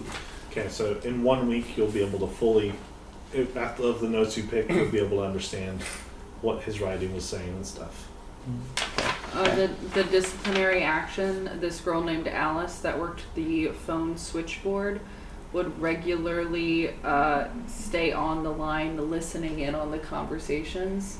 So she got written up for a disciplinary action for doing so. Was at risk of being fired if she continued the habit. This was a letter to Charles from a guy named P.A. Merrick. F.A. Or F.A. Merrick, sorry. And basically what it is he has sent an offer to purchase the company from Charles. He's kind of pressuring him to reconsider. Charles denying it. He's pretty complimentary. He's like saying like how he wants to keep Charles' legacy alive. It seems like Charles has been denying him for a while. And you, Toby, you may recognize F.A. Merrick is the head of Westinghouse Electrical Corporation, a manufacturer of household appliances. Very rich man, tycoon. Yeah. Interesting. So you find these things in Charles's office. I'd like to use the phone. Okay. Well, who do you call? I'm gonna call the movie theater. Okay. What do you say? Hello, I am a private investigator, and I'm just calling to see if you remember a gentleman. What was his name again? Napier. A gentleman by the name of Napier. He's quite handsome, blue, striking eyes. That came in to purchase a ticket to. He doesn't have blue striking eyes. Oh. That was him. Oh, well, striking man. I describe how he looks. Looks like Mads Mikkelsen. Looks Yeah. like Mads Mikkelsen. I don't know. I mean, we don't really have name. They don't give us names when they buy a ticket. Well, do you remember seeing him? I don't know. We see a lot of people. And there's no way you can track ticket sales of anything. No. Well, thank you. Was the ticket dated? I didn't see it. We have it, so... No, it doesn't matter. I just was curious. I mean, I'm sure... It could be. I don't know. Who has June the ticket? 5th, 1933. That is the yesterday. Correct. Yeah, okay. Yeah, that would be a very dumb mistake. Ha! Gotcha, Napier, you dumb bitch. Just kill him right there. He like I bought start it. running. He bought it this morning. I think we go It's like, I need an alibi. Gentlemen, I think we go have a conversation with this Alice Driscoll. I agree. She's listening into conversations. Maybe she heard something that she wasn't supposed to. Could be that she heard us right now. We'll see. Eventually, we might want to talk to this Merrick guy, but That I is think well. that's a little ways down the line. As you are leaving the Charles's office, a office manager comes up. This is the Mr. Emerson you were waiting for downstairs. He's a fat man with a bristly walrus mustache. There you are. You must have gotten lost. First of all, I need you to sign an ironclad non-disclosure agreement. Absolutely not. I had my attorney Luke Gold draw one up this morning. It's a stark financial penalties for sharing Absolutely anything. not. No, I need you to sign it. Absolutely. Otherwise, I'm gonna have to remove you. We have explicit permission to be here by Elaine. Well. Are you above Elaine, sir? Well. I don't believe so. So I'll be going. What is your alibi for last night? Well, You're impeding our investigation currently, or would you like me to call Elaine here? You know her father and then died. Elaine comes up. That won't be necessary. Emerson, these people can go wherever they please. He's like, what? They should really sign the non-NDA because. And she's like, it's fine. And he like storms off. Sorry about that. What a jelly bean of a man. Indeed, you have a way with words. I do. Well, there's a jelly bean of a man. Oh, there's if I a was jelly sold. bean. If No, I've ever man, seen a if I man ever that seen one. reminded me of a jelly bean, Have you all ever seen a man that looks like a jelly bean? Because if you haven't, you just did, because he left. Sounds like a Jeff Foxworthy. Jelly beans were like just How has invented at the World's investigation gone? Do you have any questions for me? Fair. Half the people don't even know what Well, that jellied beans. I would like to speak with an Alice means. Driscoll. It's like a bean. She Who works is at she? switchboards. Okay. Yeah, you'll probably have to go down to the first floor to check on that. But is there anything else I can help you with? Not at the moment. We may have some more questions later. Okay. So yeah, you head off. You pass Remington's office. It doesn't look like he's in there. Do you want to go in there? Or do you Yeah, want to keep going? I'll go in. I'd like to go in. He's not in there. That's okay. Okay. We have permission to go wherever we Search want. his desk, actually. Okay. So Remington's office is decorated with well-tended plants. The tendrils of English ivy are draped along the top of a bookshelf. There's plants everywhere. They're well-tended. The air smells fresh and earthy. The office is clean and orderly. The books on the shelves have been organized according to the Dewey Decimal System, and all the papers on the desk have been organized into neat stacks. There's a typewriter on the desk with an unfinished letter in it. I'd like to read the unfinished letter.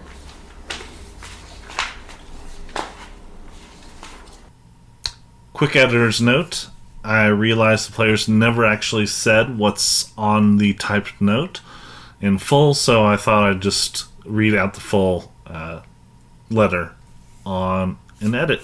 So here it goes. It says, Dear Robert, at our last meeting, you challenged me to explain my theories around artificial intelligence, and particularly the idea of the, quote, basilisk. I thought it best to do so in a letter, which affords the time for me to formulate my thoughts and lay out the arguments in an orderly manner. First of all, allow me to direct your attention to the acceleration of the pace of human understanding, particularly in the last 100 years. The span of time between the chariot and train was eons. The time between the train and the airplane, the span of one lifetime. If you were to chart this acceleration on a graph, it would form a parabolic curve. What will happen once that rate of discovery reaches a straight vertical line? Singularity. It would be an explosion of learning, a cascade of improving cycles. What would happen if it led to a machine intelligence that became self-aware and learned to seize control of its own evolution? This machine intelligence would be like a god. The question then is, would that god be cruel or kind? Suppose that this god had the ability to perfectly recreate the minds of those who had died and place them in new bodies. You scoff, Robert, but what if I told you I have already done something like it? Suppose further that this terrible god chose to resurrect those who knew that its creation was a possibility, but failed to seek to contribute to its creation and subjected them to a torture for all eternity. As a god, it might do this not out of petty desire for vengeance, but because it knows that the mere threat that this could happen extends its influence into the past, before its creation, and makes people more likely to bend to its will. You can feel it, can't you? The mere fact that I have suggested this idea to you now makes you a target for this dreadful blackmail. You must now work toward the creation of this being or risk its wrath. The basilisk's eye is on you. Call it an evil inversion of that old thought experiment, Pascal's wager. You may scoff, but you have not witnessed the things I have. Not yet. Artificial intelligence is real. Mankind will one day be supplanted by superior beings of our own creation. We can accept it and submit to our dreadful progeny, or be destroyed. I would very much like to discuss these ideas further with you in person. Perhaps I could share with you a glimpse of some of our technology as proof that these ideas are more reasonable than they might at first appear. Our work to And the letter cuts off there. Well, when I guess right, for information that you very obviously presented to me. While she's reading that, you see Elaine head downstairs, leaving her office empty as well. I will head up to Elaine's office. Yeah, so company it's you? right next door. Yeah. While she's reading that, Elaine's office has blue carpet and sea green walls. An antique walnut desk stands at the back of the room, polished, neat, and gleaming, with a blank notepad and monogram fountain pen on top. An impressive collection of framed diplomas and awards hang on the back walls.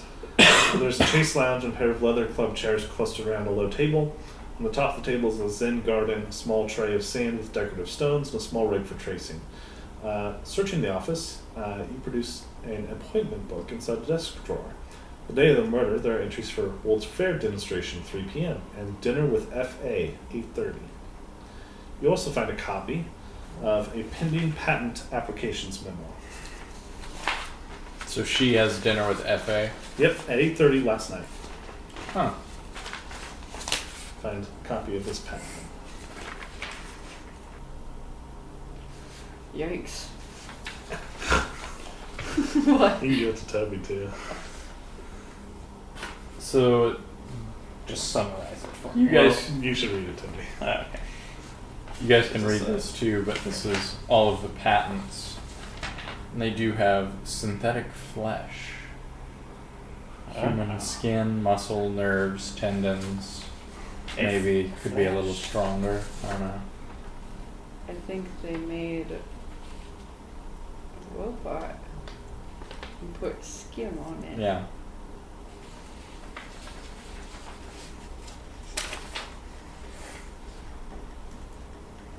Toby, maybe you can share that with Adam as you read it.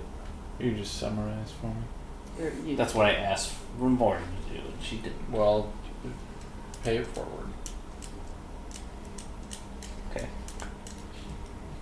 One of these fucks is a robot. I think it's a Mads Mikkelsen, or it's Elaine. I think Elaine died and they brought her back and made her a robot. Or he made a daughter.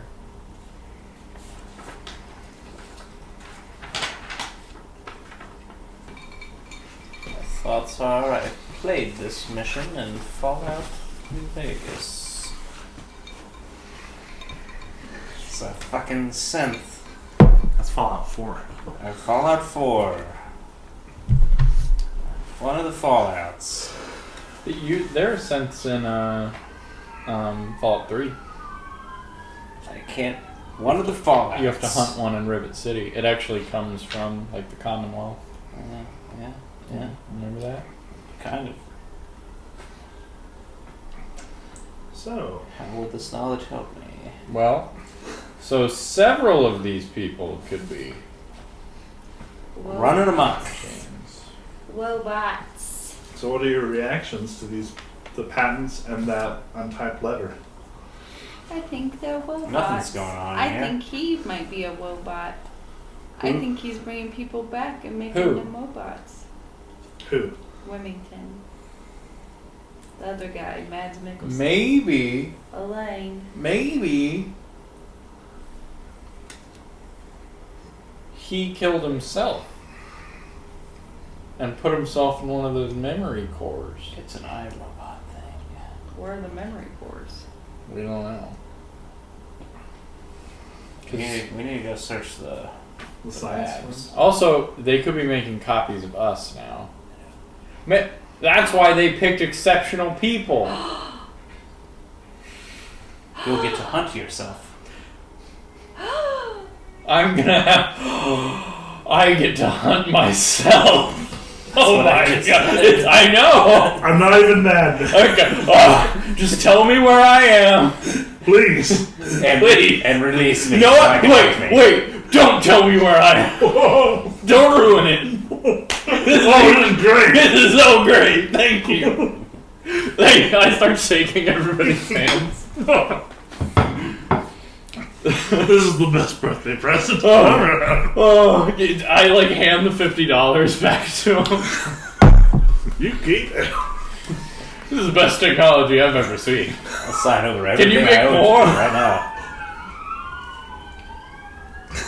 So, I want to hunt someone better than me. I want a squad of me's to hunt me.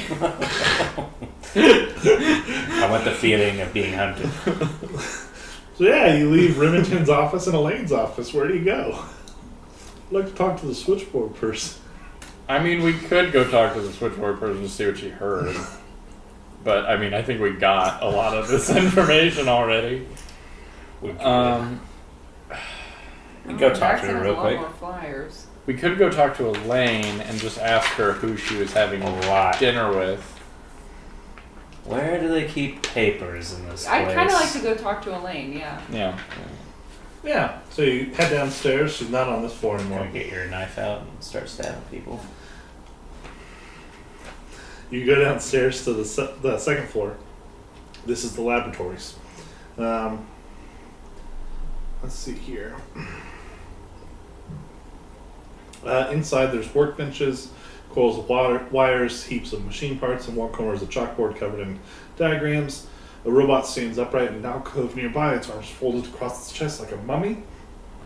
If you examine the chalkboard, it shows engineering schematics for robots. You can make a mechanical repair roll.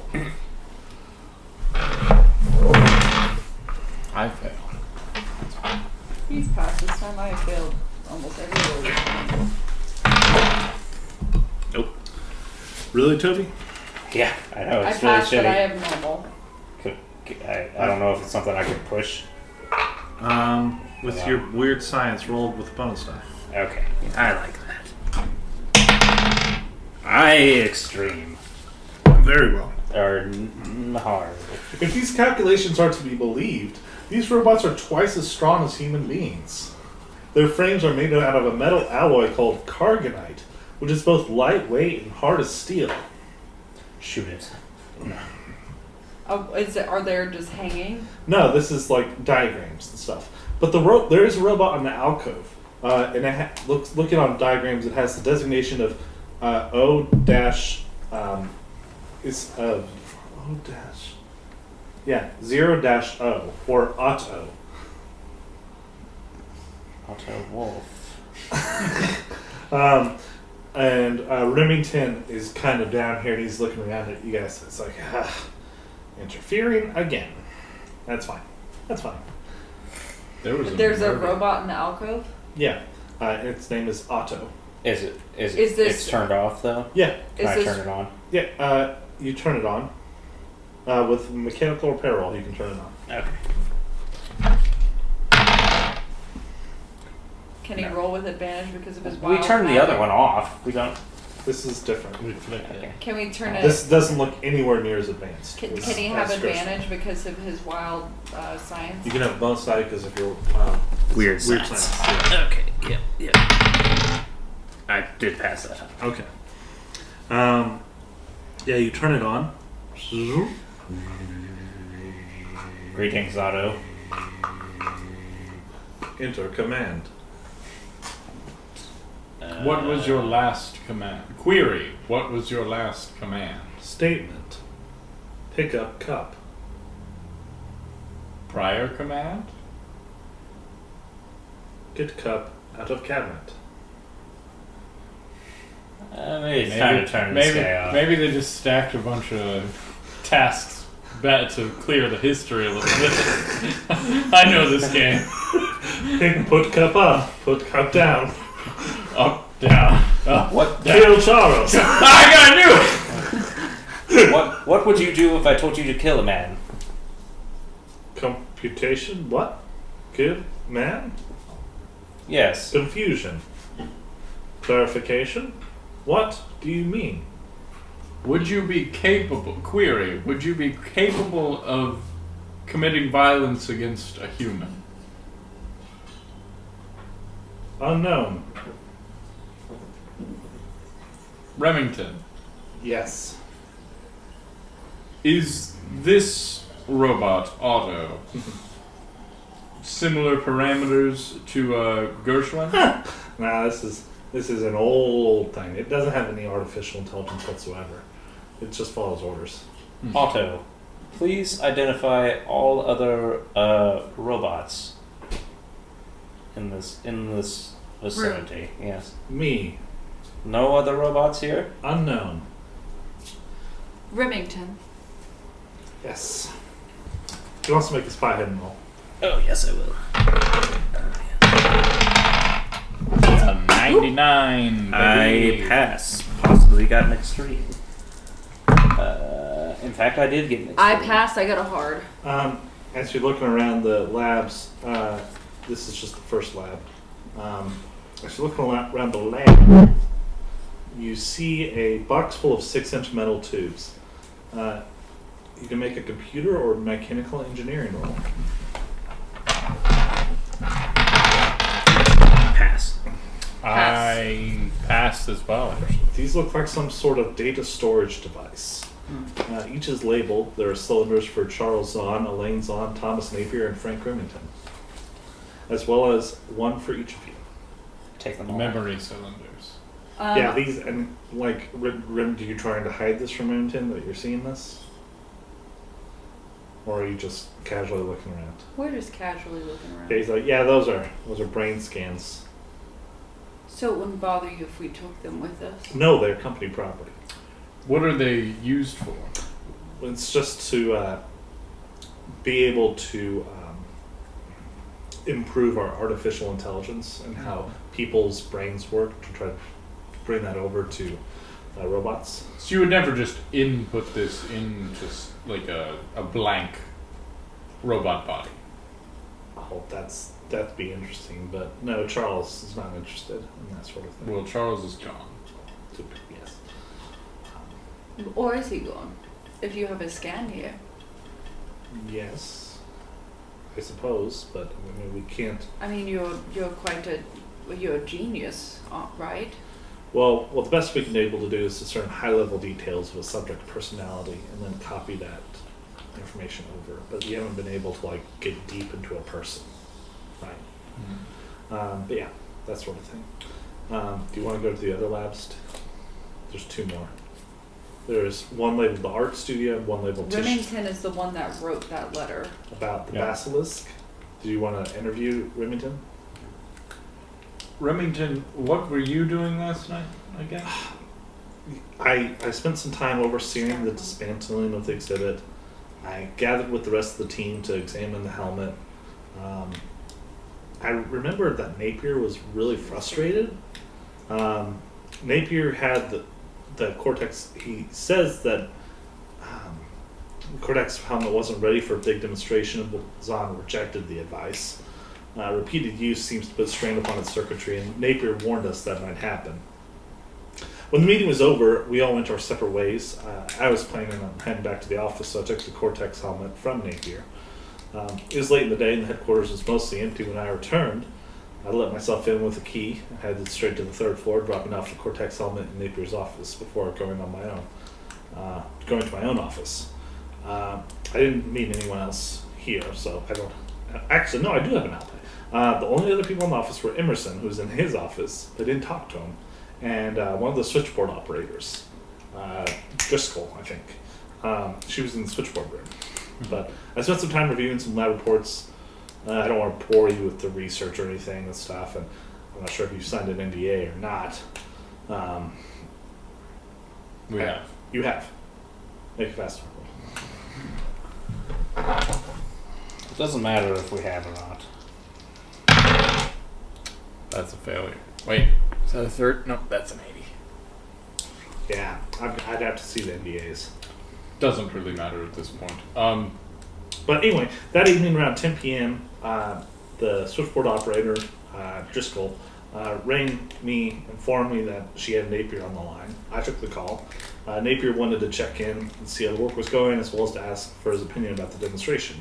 And I'll tell you the same thing I told him. I thought it was a waste of time. These demonstrations are worthless. They get in the way of real science. But I stayed at the headquarters until 11:30, when I finally lost steam and decided to go home. I was the last one to leave the building and made sure to lock up. And I didn't learn about the murder until this morning, when Elaine called me. So, yeah. I have an alibi. I was here all night. There's two people that can account for me. So, I do kind of want to talk to this Driscoll girl. Switchboard. Yeah, we can go talk to her. yeah. So, do you want to check out the other two labs while you're here? Sure. Yeah. Can I pocket my brain scan? Make a sleight of hand roll. Oh boy. Good, I didn't put Because anything they're in 6 it. inches long. They're pretty Oh. big. Oh, okay. Put it down your pant leg. Big for some people. But yeah, if you go to the other labs, not Lab 2, the art studio, it's covered in, it's completely bare except for a stool, and artist easel on a canvas, and Gershwin is in here, working on its next painting. It is a scene of a boat cresting a towering ocean wave, with something luminous and green beneath the boat in the water. Gershwin, who Oh, turned okay. you on? I'll Elaine did. What is this illumination coming from beneath the water? I'm not sure yet. I'm just trying to see what I can create. Do you know what has inspired it, or? I've seen different not radioactive. I've seen different luminescent algae in pictures that I thought might make this picture look better. Do you think it does? It is quite peculiar. I don't know. I can't quite place what it is, though. Yeah. How goes the investigation? We've learned much, but there's still more to go. Have you anything else you can tell us that you thought of? Not from my end, unfortunately. I've been down here painting. All right. Well, Why are you choosing to paint down here? I was told to paint. By who? By Elaine. That's all she's told you to do? For now, yes. What else has she instructed you to do? We do different tests occasionally. Like what? They're trying to get me to understand philosophy, trying to remember history, draw things.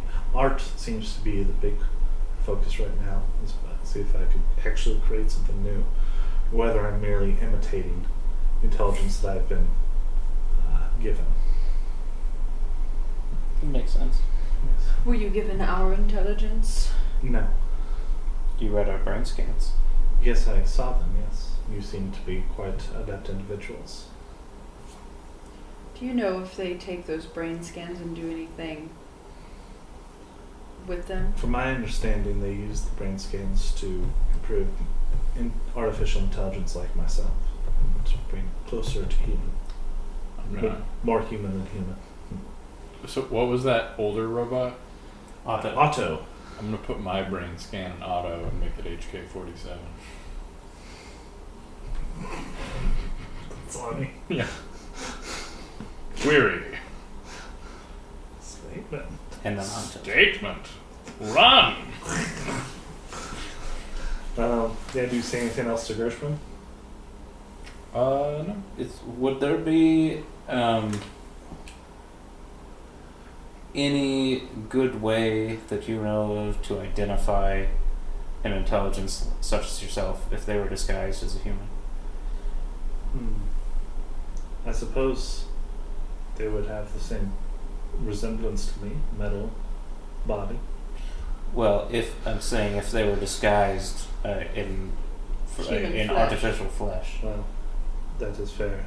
We have a lab here of tissue engineering. Unfortunately, I don't believe I can pass for human. Why Even if I had flesh on me. Why is that? I think it eludes me somewhat. I don't think he's not like skeletal. He is. Oh, he looks like a skeleton. Yeah. Okay, that's what I was asking. It's like Yeah. you think just appearing human eludes you, or No, being human eludes No. me.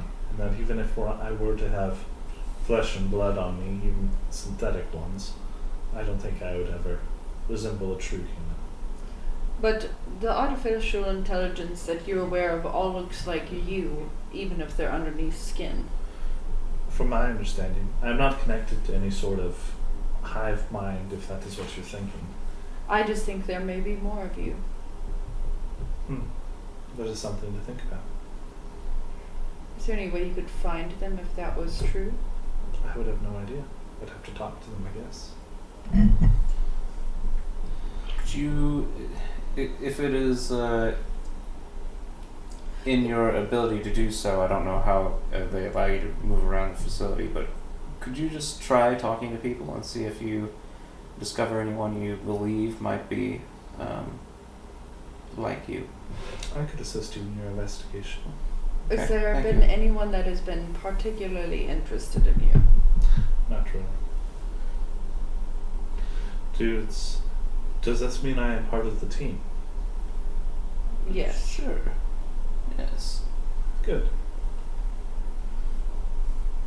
I'm quite good, I think, at painting so far. So hopefully murder solving will go easy too. I quite hope so. I'm sure you'll stick right to it. if we solve this murder with you, maybe we can bring you with us. That could be interesting. I am a slave here, so. But that's With us, you could be free as long as you solve murders. something to think about. Yes. If there's ever one you don't solve, he gets to hunt you. I'll only ever hunt you once.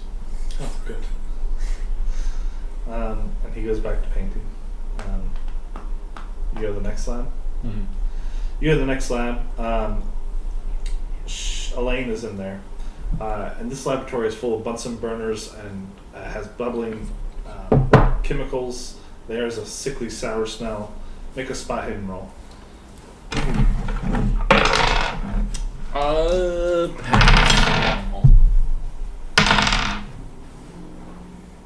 I passed normal. I also pass normal. You notice a square of flesh suspended in a metal frame on one of the counters.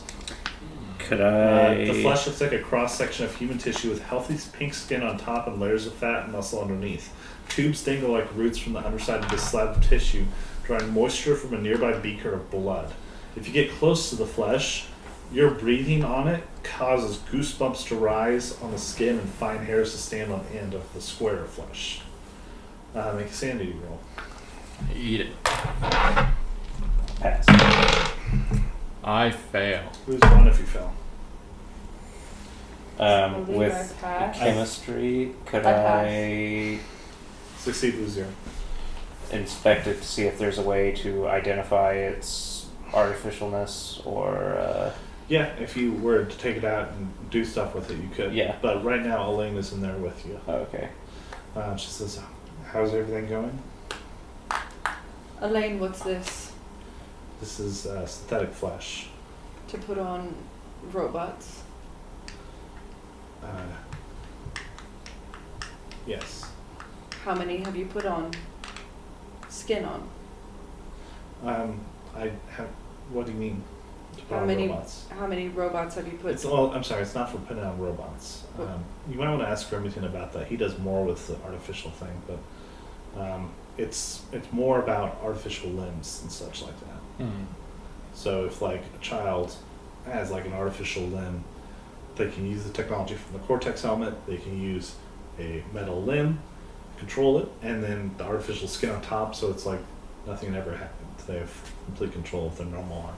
Or you put it on an artificial intelligence and they blend right into humanity among you. I suppose we haven't. I feel like that'd be incredibly unethical. How would you be able to tell if someone did have an artificial limb with that sort of technology? You'd have to cut into the skin. What would that look like? You would cut into the skin, and then they'd have like the metal a metal skeleton underneath. I like. Will they bleed? Yeah. You ever seen Terminator 2 where he like fucking rips his like Degloves. skin off? He like degloves himself and he's got like a robot hand. Have you ever seen Terminator 2? I think so. Anyway. Do you ask Elaine anything else? Elaine, do you trust Remington? He seems quite. He's quite a personality, yes, but I have to trust everyone I work with. But I don't know. I just don't know. You said that you didn't trust Gershwin this morning. Why did you turn him back on? To continue the test. I'm not going to leave him off, but I'm just. I mean, we'll never know if he's guilty or not if he's not on. Fair enough. Does the artificial skin, I assume it hasn't been perfected yet, does it have any flaws? Not that I am aware of. We're trying to make it look and feel as authentic as possible. Doesn't melt away with any kind of chemical? I mean, electricity is kind of bad with it. Well, how so? Like electricity can kind of make it melt a little bit and explode. Mm. Well, We have a few more people to interview, so we'll head that way. But if we have more questions, we'll come to you. Okay. Were any of the labs empty? The second, no, they weren't. Okay. So we want to go talk to the switchboard operator. We still need to search that first guy's office too without him in it. But Napier. Napier. Did you want to ask Elaine? Okay, that's it for Elaine. what would we ask Elaine? Tell us. Do you want to make an intelligence roll? Yes. I rolled a 6. She had dinner with someone last night. Who yeah, did you have dinner with, Elaine? A friend. Did you care to elaborate on that? A good friend? We may need to contact them to Just establish your alibi. establish the alibi. What do you, I mean, sure, I guess you can talk to him, but there's really no point. Who was it, Elaine? That's F.A. Merrick. Owner of Westinghouse? Yes.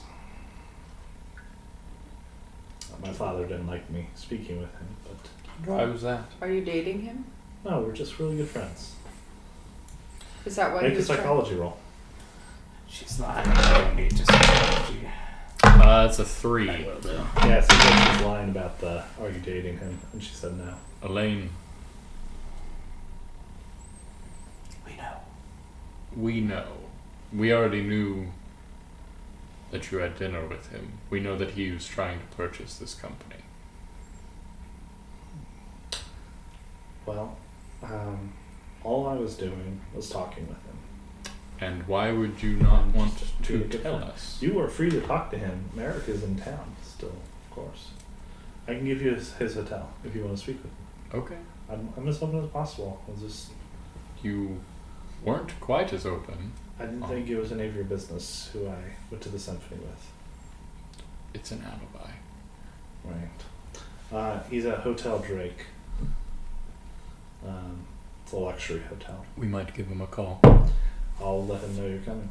Alright. And you guys leave the lab. Yeah, Okay. Go talk I want to go the talk to the switchboard girl. Yeah, so you're on the first floor now again. This was the business floor with the records and stuff. If you want to go through company records, you can do that. I can do that while you guys talk to the switchboard operator. That's going to take a library use roll and 2 hours of work. Yep. I'm really good at libraries. Make a library use roll, Toby. I don't know if that. That's a. Hard pass. Yeah. Okay. Your study, you do it in 1 hour. Yep. And you find the patent documents that you've already seen before.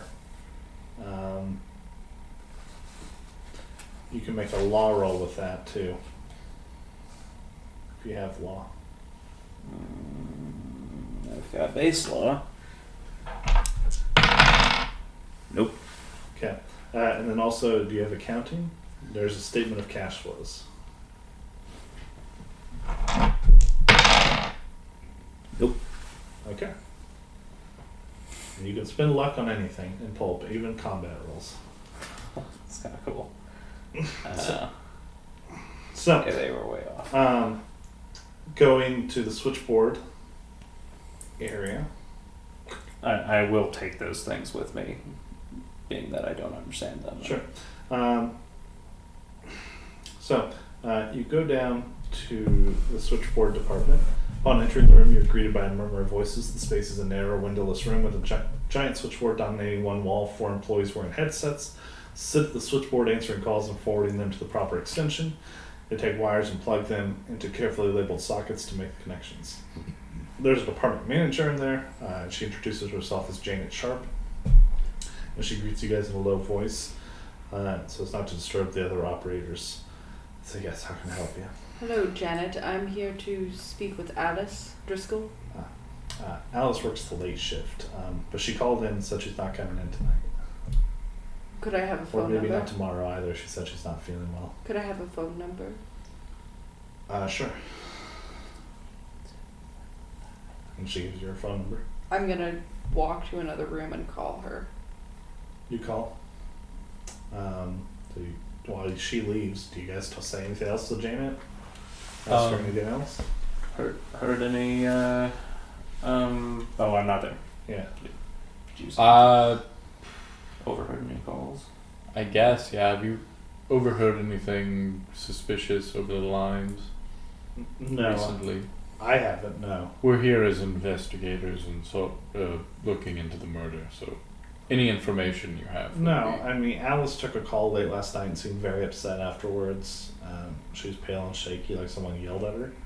Happens a lot, especially in the late shift. It's easy to forget that operators are people too. But you ring the phone. Yeah. It's a payphone. That gets called. I don't know. I'm pretty sure they'd say something if you called a payphone. Even so, that's still suspicious. Yeah. But you have access to the company's records. Maybe there's something else in the records. Okay. I'll go through them. Yeah, so you go with Toby and he finishes the investigation. You don't see the phone number listed for her, but you find a home address. Living in an apartment building just a couple miles west. Okay. I'll go back and tell them that information. Maybe we go see this Merrick and we stop by this apartment as well. Okay. Sounds good to me. Yeah. So where are you going first? I'd like to go to the apartment first. Okay. Do you agree with that? Hmm? Do you agree Yeah. with that? We still have to search that one guy's office. What one, guys? I forget what his name is. Mickelson? Napier. Yeah. Well, let's go search his office first then. You go up there. He's still in the office. Is everything alright? Maybe one of us should blur him out. Napier, I actually had some questions for you, specifically in the lab. What was the other scientist's name? Sorry. Remington. Remington wasn't being very helpful. I doubt it. Just thought if I could get some help down there, I would appreciate it. It is concerning the investigation. Of course. Anything I can do to help. I appreciate it. He gets up and goes with you. Yeah, I start to walk that way. We're gonna go down to the switchboards while you do that. Okay. So yeah, you wherever you're taking him, do you take him to the second floor? Yeah, basically I just want to take him up to the old style robot and just ask basically a bunch of questions about this robot, kind of making him think that I think someone commanded this robot to do it. Yeah. Okay. And then we sneak into his office and search it. You what? And then we're gonna sneak into his office and search it while he's gone. Okay. In Napier's office, you find a log of the Cortex helmet usage.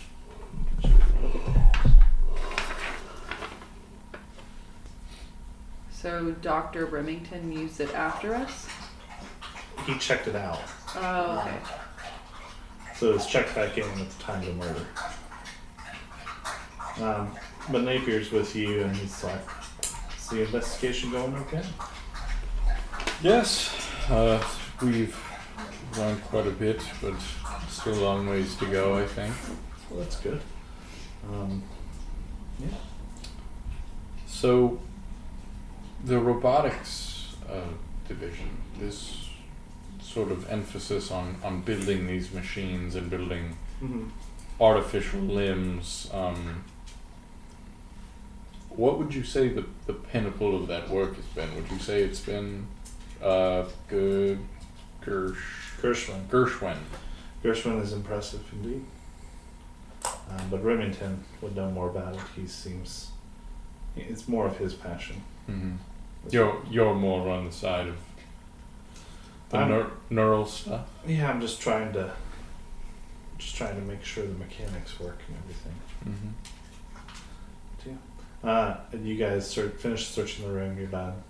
You go back downstairs. Yeah. So you guys come downstairs to the second floor, Mm-hmm. and you see those two together, and you see the two of them. Hello. I should be going. I appreciate that. Suppose, You mind sharing what your next stop is on the investigation? We do mind. That's fine. I totally understand. No problem. Well, we'll be in touch, though. Thank you for all your help. Of course. He goes back to work.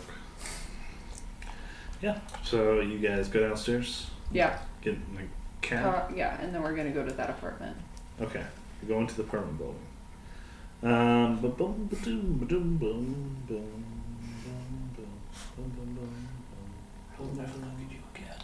So, Alice lives in a crumbling 10-story apartment building on Harrison Street. The structure has boarded up windows on the ground floor, overflowing trash cans in the alley, and an overall atmosphere of slouching neglect. There's no doorman. No one challenges you as you go inside. The building's lobby has a sticky tile floor that adheres to the sole of your shoes. The electricity seems to have gone out recently, leaving the room dark and sepulchral. Leaving the room dark. Sepulcher? Sepulcher? SEPULCHRAL. Sepulchral? Yeah. I don't know. There's an empty front desk, a door to the stairwell, a pair of elevators, and an intercom box with buttons labeled with strips of tape bearing the last name of the residence. The name Driscoll belongs to room 502. And of course the power's out, so the elevators and intercom are not working. Head up the stairs to 502. The residents have propped the doors to the stairwell open on each floor to admit sunlight, but is still a difficult climb. Their footsteps echo up the throat of the concrete shaft as they ascend. You pass no residents and see no signs of life. By the time you reach the 5th floor, your heart rate is elevated and your knees just beginning to ache. In a nearby apartment, someone is playing Duke Ellington's East St. Louis Toodaloo on the trumpet, filling the hotel with a buzzing, brassy sound. You go down a narrow hallway with threadbare green carpet and arrive at room 502. You knock? Yep. You knock. The door is secured with a door chain as it opens, and you see a woman opening the door. Light from an unknown source spills into the hall. Her eyes are wide and her hair is somewhat disheveled. She speaks with one hand on the door, ready to slam it closed, and the other wrapped around her body, hugging herself. In a suspicious voice, she asks, "What do you want? Who are you?"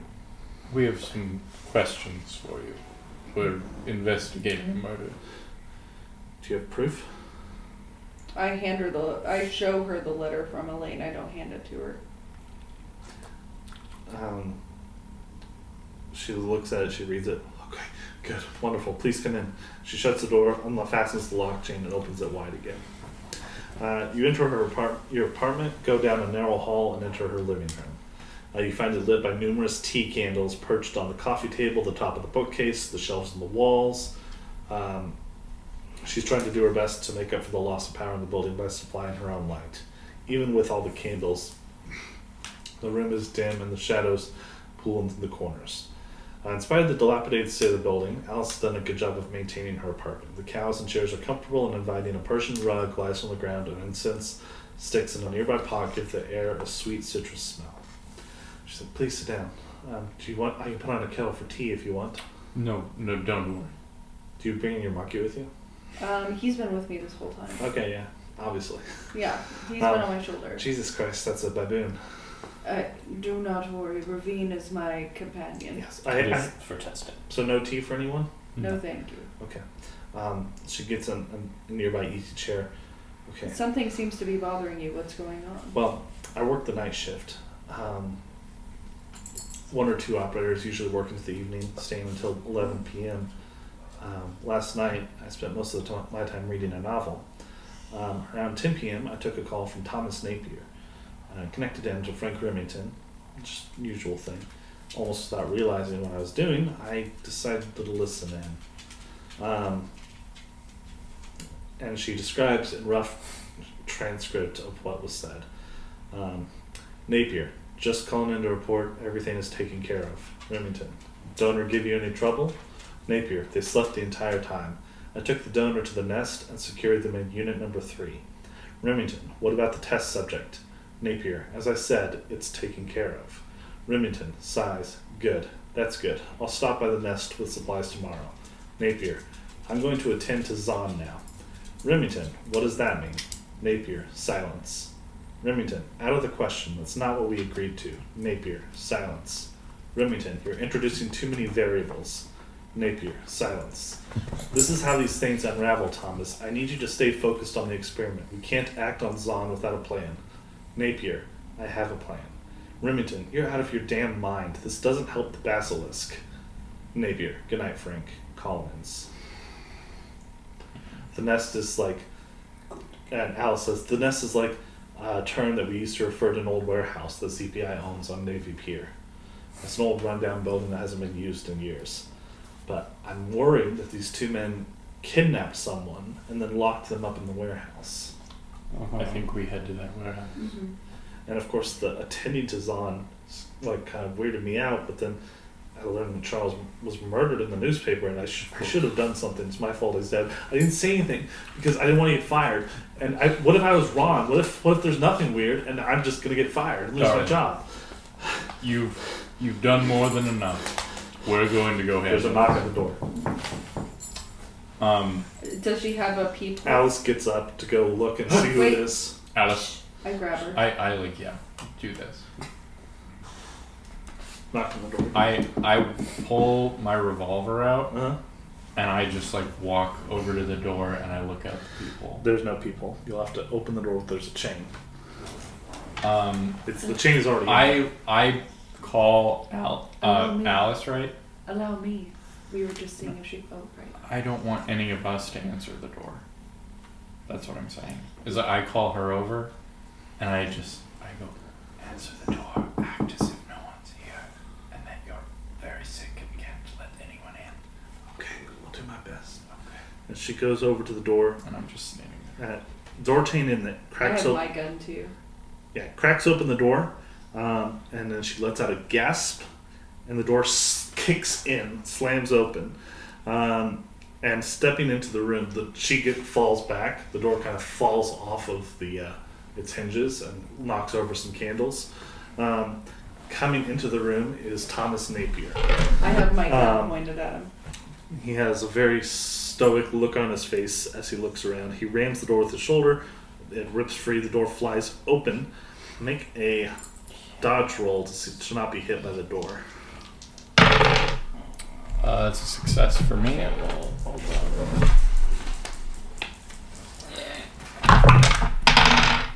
It was a failure for me. Fail? Okay. Both of you take a hit by the door. You only lose 1 point, but it brings your weapon down a bit. But the door comes open, knocks over some candles. The tea candles tumble off the shelves, setting the carpet and the furniture on fire. And inside the apartment is standing Thomas Napier. What do you guys do? The round one, so everyone's dex. So mine, I get a plus 50 when With your gun. and I have 85. So yeah, So- so it'll be 135. Because of quick draw? Yeah. So I have the same thing. Mine's at 80 though, so So you have 130. yeah. What's yours, Toby? 45. Okay. Very similar. Very similar dexes. Equally 135. matched. 130. 45. Equally matched. It's hard to say who would win in a fight. Much harder to say who would go first. Okay. Adam, you Yep. go first. So I was kind of thinking I was like up against the wall, and as he like burst in, he Uh-huh. like kind of stepped past me, Uh-huh. and I just want to like shoot him in the back of the head, Um, or just shoot him in like the head if he's. I mean, he comes in and you shoot. Roll for your handgun. Got it. Hard. Yes, hard success. Roll for damage. And that's a D10 plus 2. So yeah, 12. Okay. 12 And make sure you keep track of how many bolts you have left in your gun. So yeah, that'll be 5 left. Napier takes the shot and doesn't seem to react. It's So, Morgan's turn. Go ahead. The apartment is starting to light on fire. I'm going to. Is the girl knocked over? She's getting up and she's running out of the fire escape. She's trying to run. Okay. I'm going to try to shoot this guy It didn't do anything, right? You don't know if it did anything. I'm gonna try to shoot him one more time with my revolver. Uh-huh.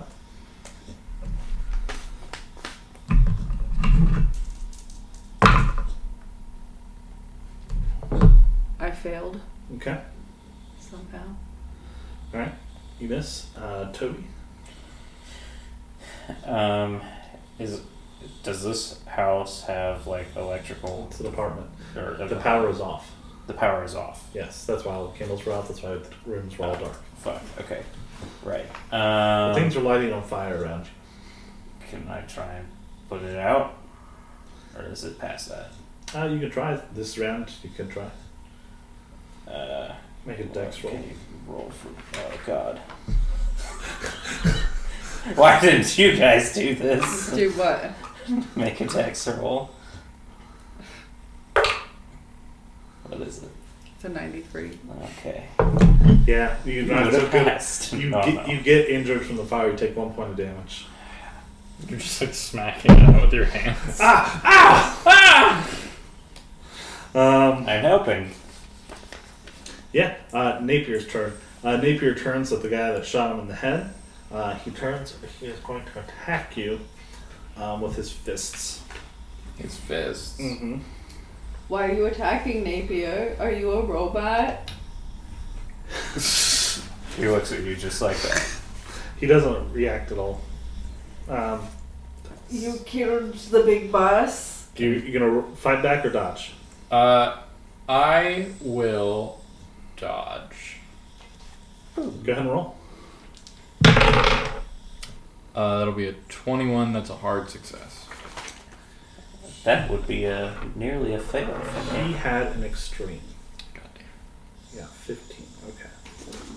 Can I drop to the ground No, as a part of? that's your wait. dodge. Yeah, that's never mind. I didn't take nimble. Just take it like a man. Never mind. So you're going to take. Can you give me 2d4s? Yes. Actually, 3d4s. You're going to take. Sorry. It's stealth one. You just have to look at it. 6, 10 damage. Got it. He slams your head against the wall. Is that half your health? No, but it's a lot. Hold on. I have 29 health. Yeah, he slams your head against the wall. As he does that, you get a kind of closer look at him. With the fire kind of growing bigger, you can see where you did shoot him did tear away some of his skin, and you can see a metal skeleton underneath. Got it. And back to the top of the round, Adam. I want to, since he's got me like He up like against slammed the you wall. against the wall, but he's not not holding holding you. I guess I'll. You can also run Yeah. if you want. I'm going to run. Yeah. Okay, are you running, trying to get out the front door? He's still kind of standing in front of it, or are you going to have the fire escape? Is he blocking the way from the rest of everyone else as well? Yeah. Okay. I doubt I could fucking wrestle him out of the way or anything. I was like, I shout to everyone out the fire escape, and I run. Can I shoot him and run, or is it one or the other? No, it's one or the other. Okay, then I run. You could Turn it roll off. with penalties, I think. But, I mean, it'd be like 2 penalty dice. You could do it. No, I mean if I can do that without. Sure, but you might hit one of your friends. I have a 75. Famous last words. Okay, so that's a 2 hard, penalty dice. and then exactly the same, and that's still a success. Okay. You fire, roll for damage. And that'll be 7 more damage. Okay. Doubt it really does anything, but I figure I'll just keep hitting them. Hit him in the chest, and you run toward the fire escape? Yeah. And if I can, I just want to bust out the window and then stand by the door with my gun on Napier so that everyone else can run out. The window? Yeah. Okay. So you aren't actually leaving on the fire escape. You're waiting there. Can I get all the way out? I guess. Yeah, I'm asking. Do you actually want to keep running, or do you want to stop, fight, run? I don't know. It seems like I'm not doing anything to him, so I guess I'll just. You're doing a little bit, but he has protections. But anyway, okay, so you're going to run. Is that your goal, or is your goal just to move away from him and then keep shooting at him? I will move to the window and I'll keep shooting, but Okay. I'll stand by the window. Okay, so you're still in the park. Yeah. Okay. So you haven't ran. Okay. Back to Morgan. I'm running. Okay. Are you running out the fire escape, or are you trying to get out the front I'm door? running out the fire escape. Okay. All right. You run out the fire escape. Make a con roll.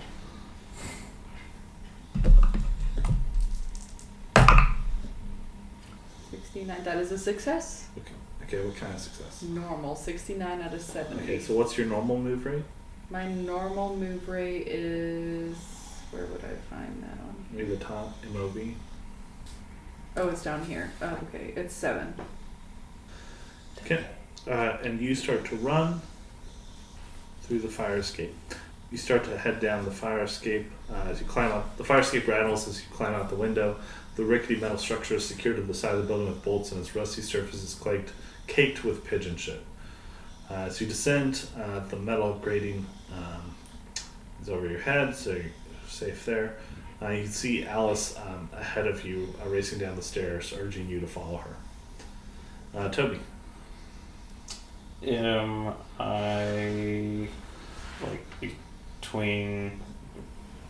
Is he in the way of the fire escape? No. No. Not yet. Okay. Yeah, I guess I run to the fire escape. Okay. And you run down the fire escape? Yeah. Make a con roll.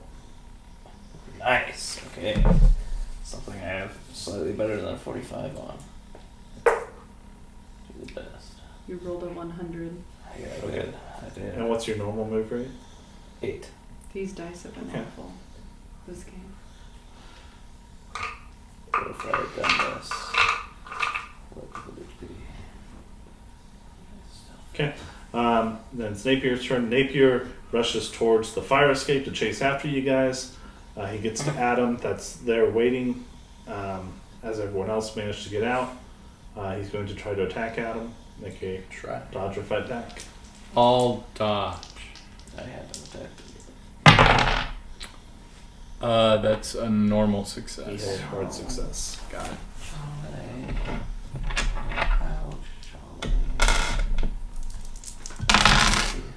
Three, 4, 1. Okay, 8 damage. Got it. Punches you in the gut. Spit out blood. Do I have my elephant gun? No, I wouldn't have thought so. I wouldn't think so either, but. Probably in the hotel. So yeah, I'm gonna just try and fucking. Is he now blocking the way to the window? No, he's still on the other side, so he's in between you and you're in between him and the window. Okay. Now I want to kill him, but I don't think I can. Maybe he has an off switch like the other robots. So what I'm gonna do is I'm gonna try and get out of the way of the window and go around him if I can, and then as he's trying to go through the windowsill, I'm gonna shoot at him from behind. Okay. Or if he tries to fight me, even better. That's Okay. give everybody else more time. Alright, so you want to come around him and just hit him or just Shoot him, yeah. Yeah, so you try to move out of the way and try to shoot him, make a firearms roll. And he's going to try to fight back. Normal success. He's going to try to fight back since you guys are in close range. He got a 3. Yep. He's been doing really good.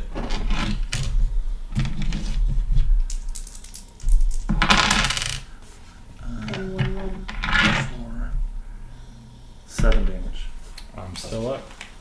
How much do you have left? 4. Oh no. I had 29. How do we kill a robot? He punches your face, a few teeth get knocked out. Your nose is bleeding pretty bad. Say a cool catchphrase He's just staring at you impassively as he does it. Yeah. do I see this going finally on? an equal No, match. you ran. I'm mad I don't have my fucking elephant gun, because I'm sure he has a damage threshold. But, so yeah, I guess at this point I want to, now that he's not by the front door anymore, I'm going to try and run out the front door.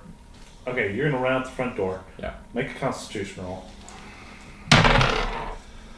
That's a hard success. Okay. What's your normal con rating? 85. I'm sorry, what's your normal move rate? Oh, move rate is 8. 8? And you Yep. got a hard success? Oh, on my con? Yes. Yes. Okay, cool. Alright, cool. Toby, you're going to have one action per chase round.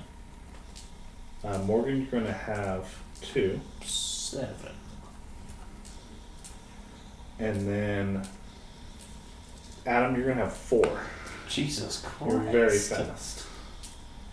Well, I mean, it's better that Adam's fast, so he is. Yeah, right now, but that just means I'm gonna die. Maybe. So, do you say anything to Napier to try to get him to chase you, or do you truly just want to get away? At this point, Fuck the rest fuck of them. this, yeah. I'm not saying fuck the rest of them. I fully bought them some time. Well, I didn't know if you wanted him to still follow you instead of them. I just spit blood at him and then run. Okay. That's all I do. Make a luck roll. Let's see who he follows. I fail. He follows you. Yeah. All right. I am fast, so.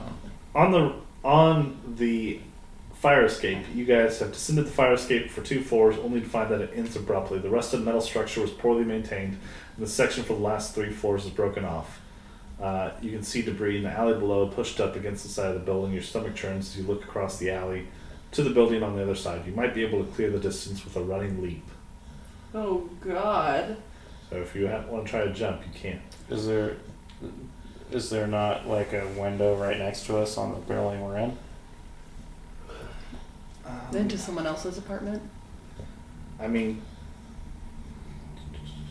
Yeah, you could just break through one of the windows and go into somebody's apartment. yeah, it is shut, but yeah, and you see a fire. The fire is kind of spreading up above. Yeah, so I'll just break the window. Yeah, just go through the window.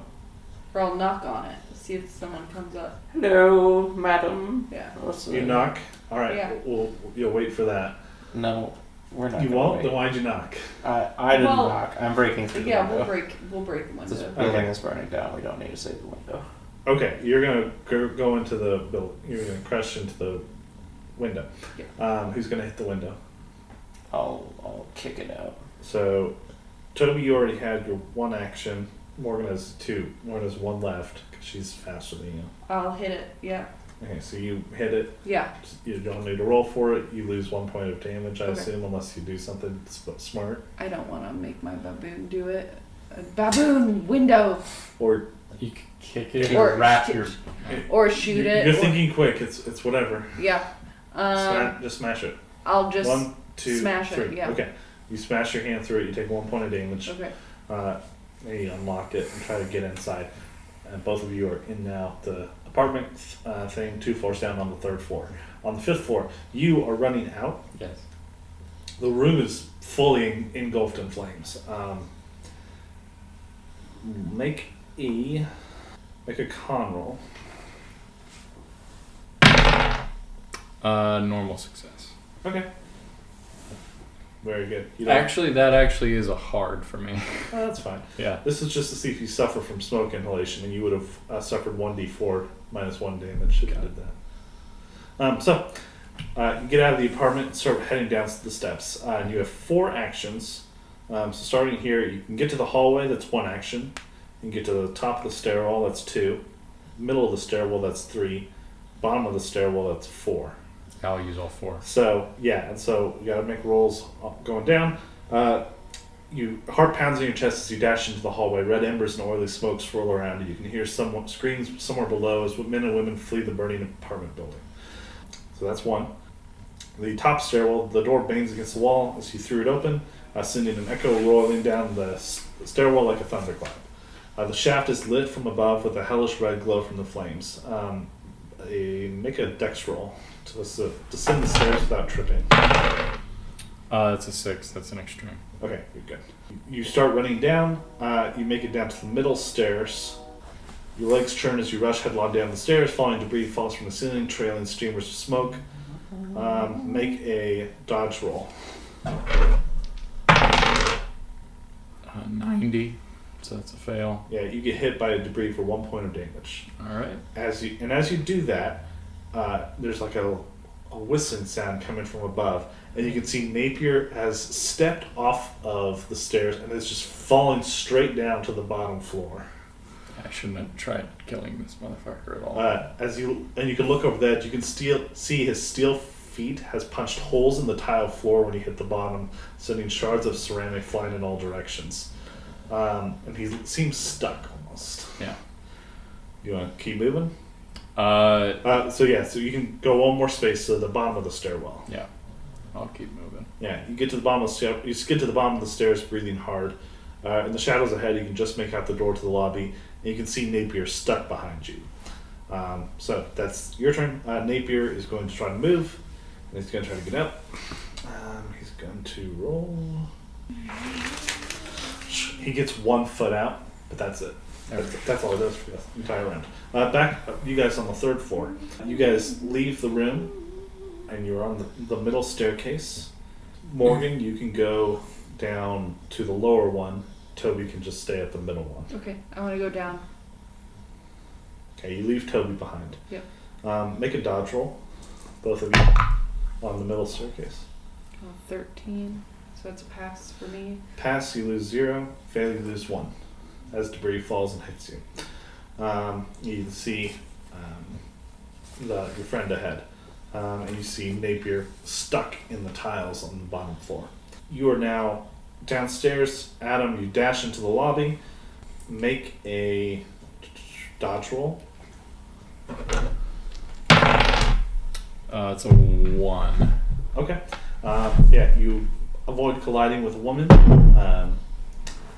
And in fact, with a 1, she's screaming hysterically. With 1, you're even able to get her to safety outside without even losing any actions. Okay, so that's 1 action. You get to the lobby. Then you get to the sidewalk outside. There's a blast of cool air hits you as you exit the building, making you feel dizzy. And you see taxi cabs waiting behind you, waiting ahead of you. So you can get to the taxi cab. Do you want to get in and just leave with them? I'm trying to look around for where my fucking friends are, because I thought they fully escaped already. Yeah, so you don't see them anywhere. I assume they left, I guess, because they're not waiting down here for me, and I get in a cab and I go to the hotel. Yeah, you get a cab and you floor it out of there, and you are away from the situation. Back inside, Napier is going to pull his other leg out, and he is now up on the ground floor.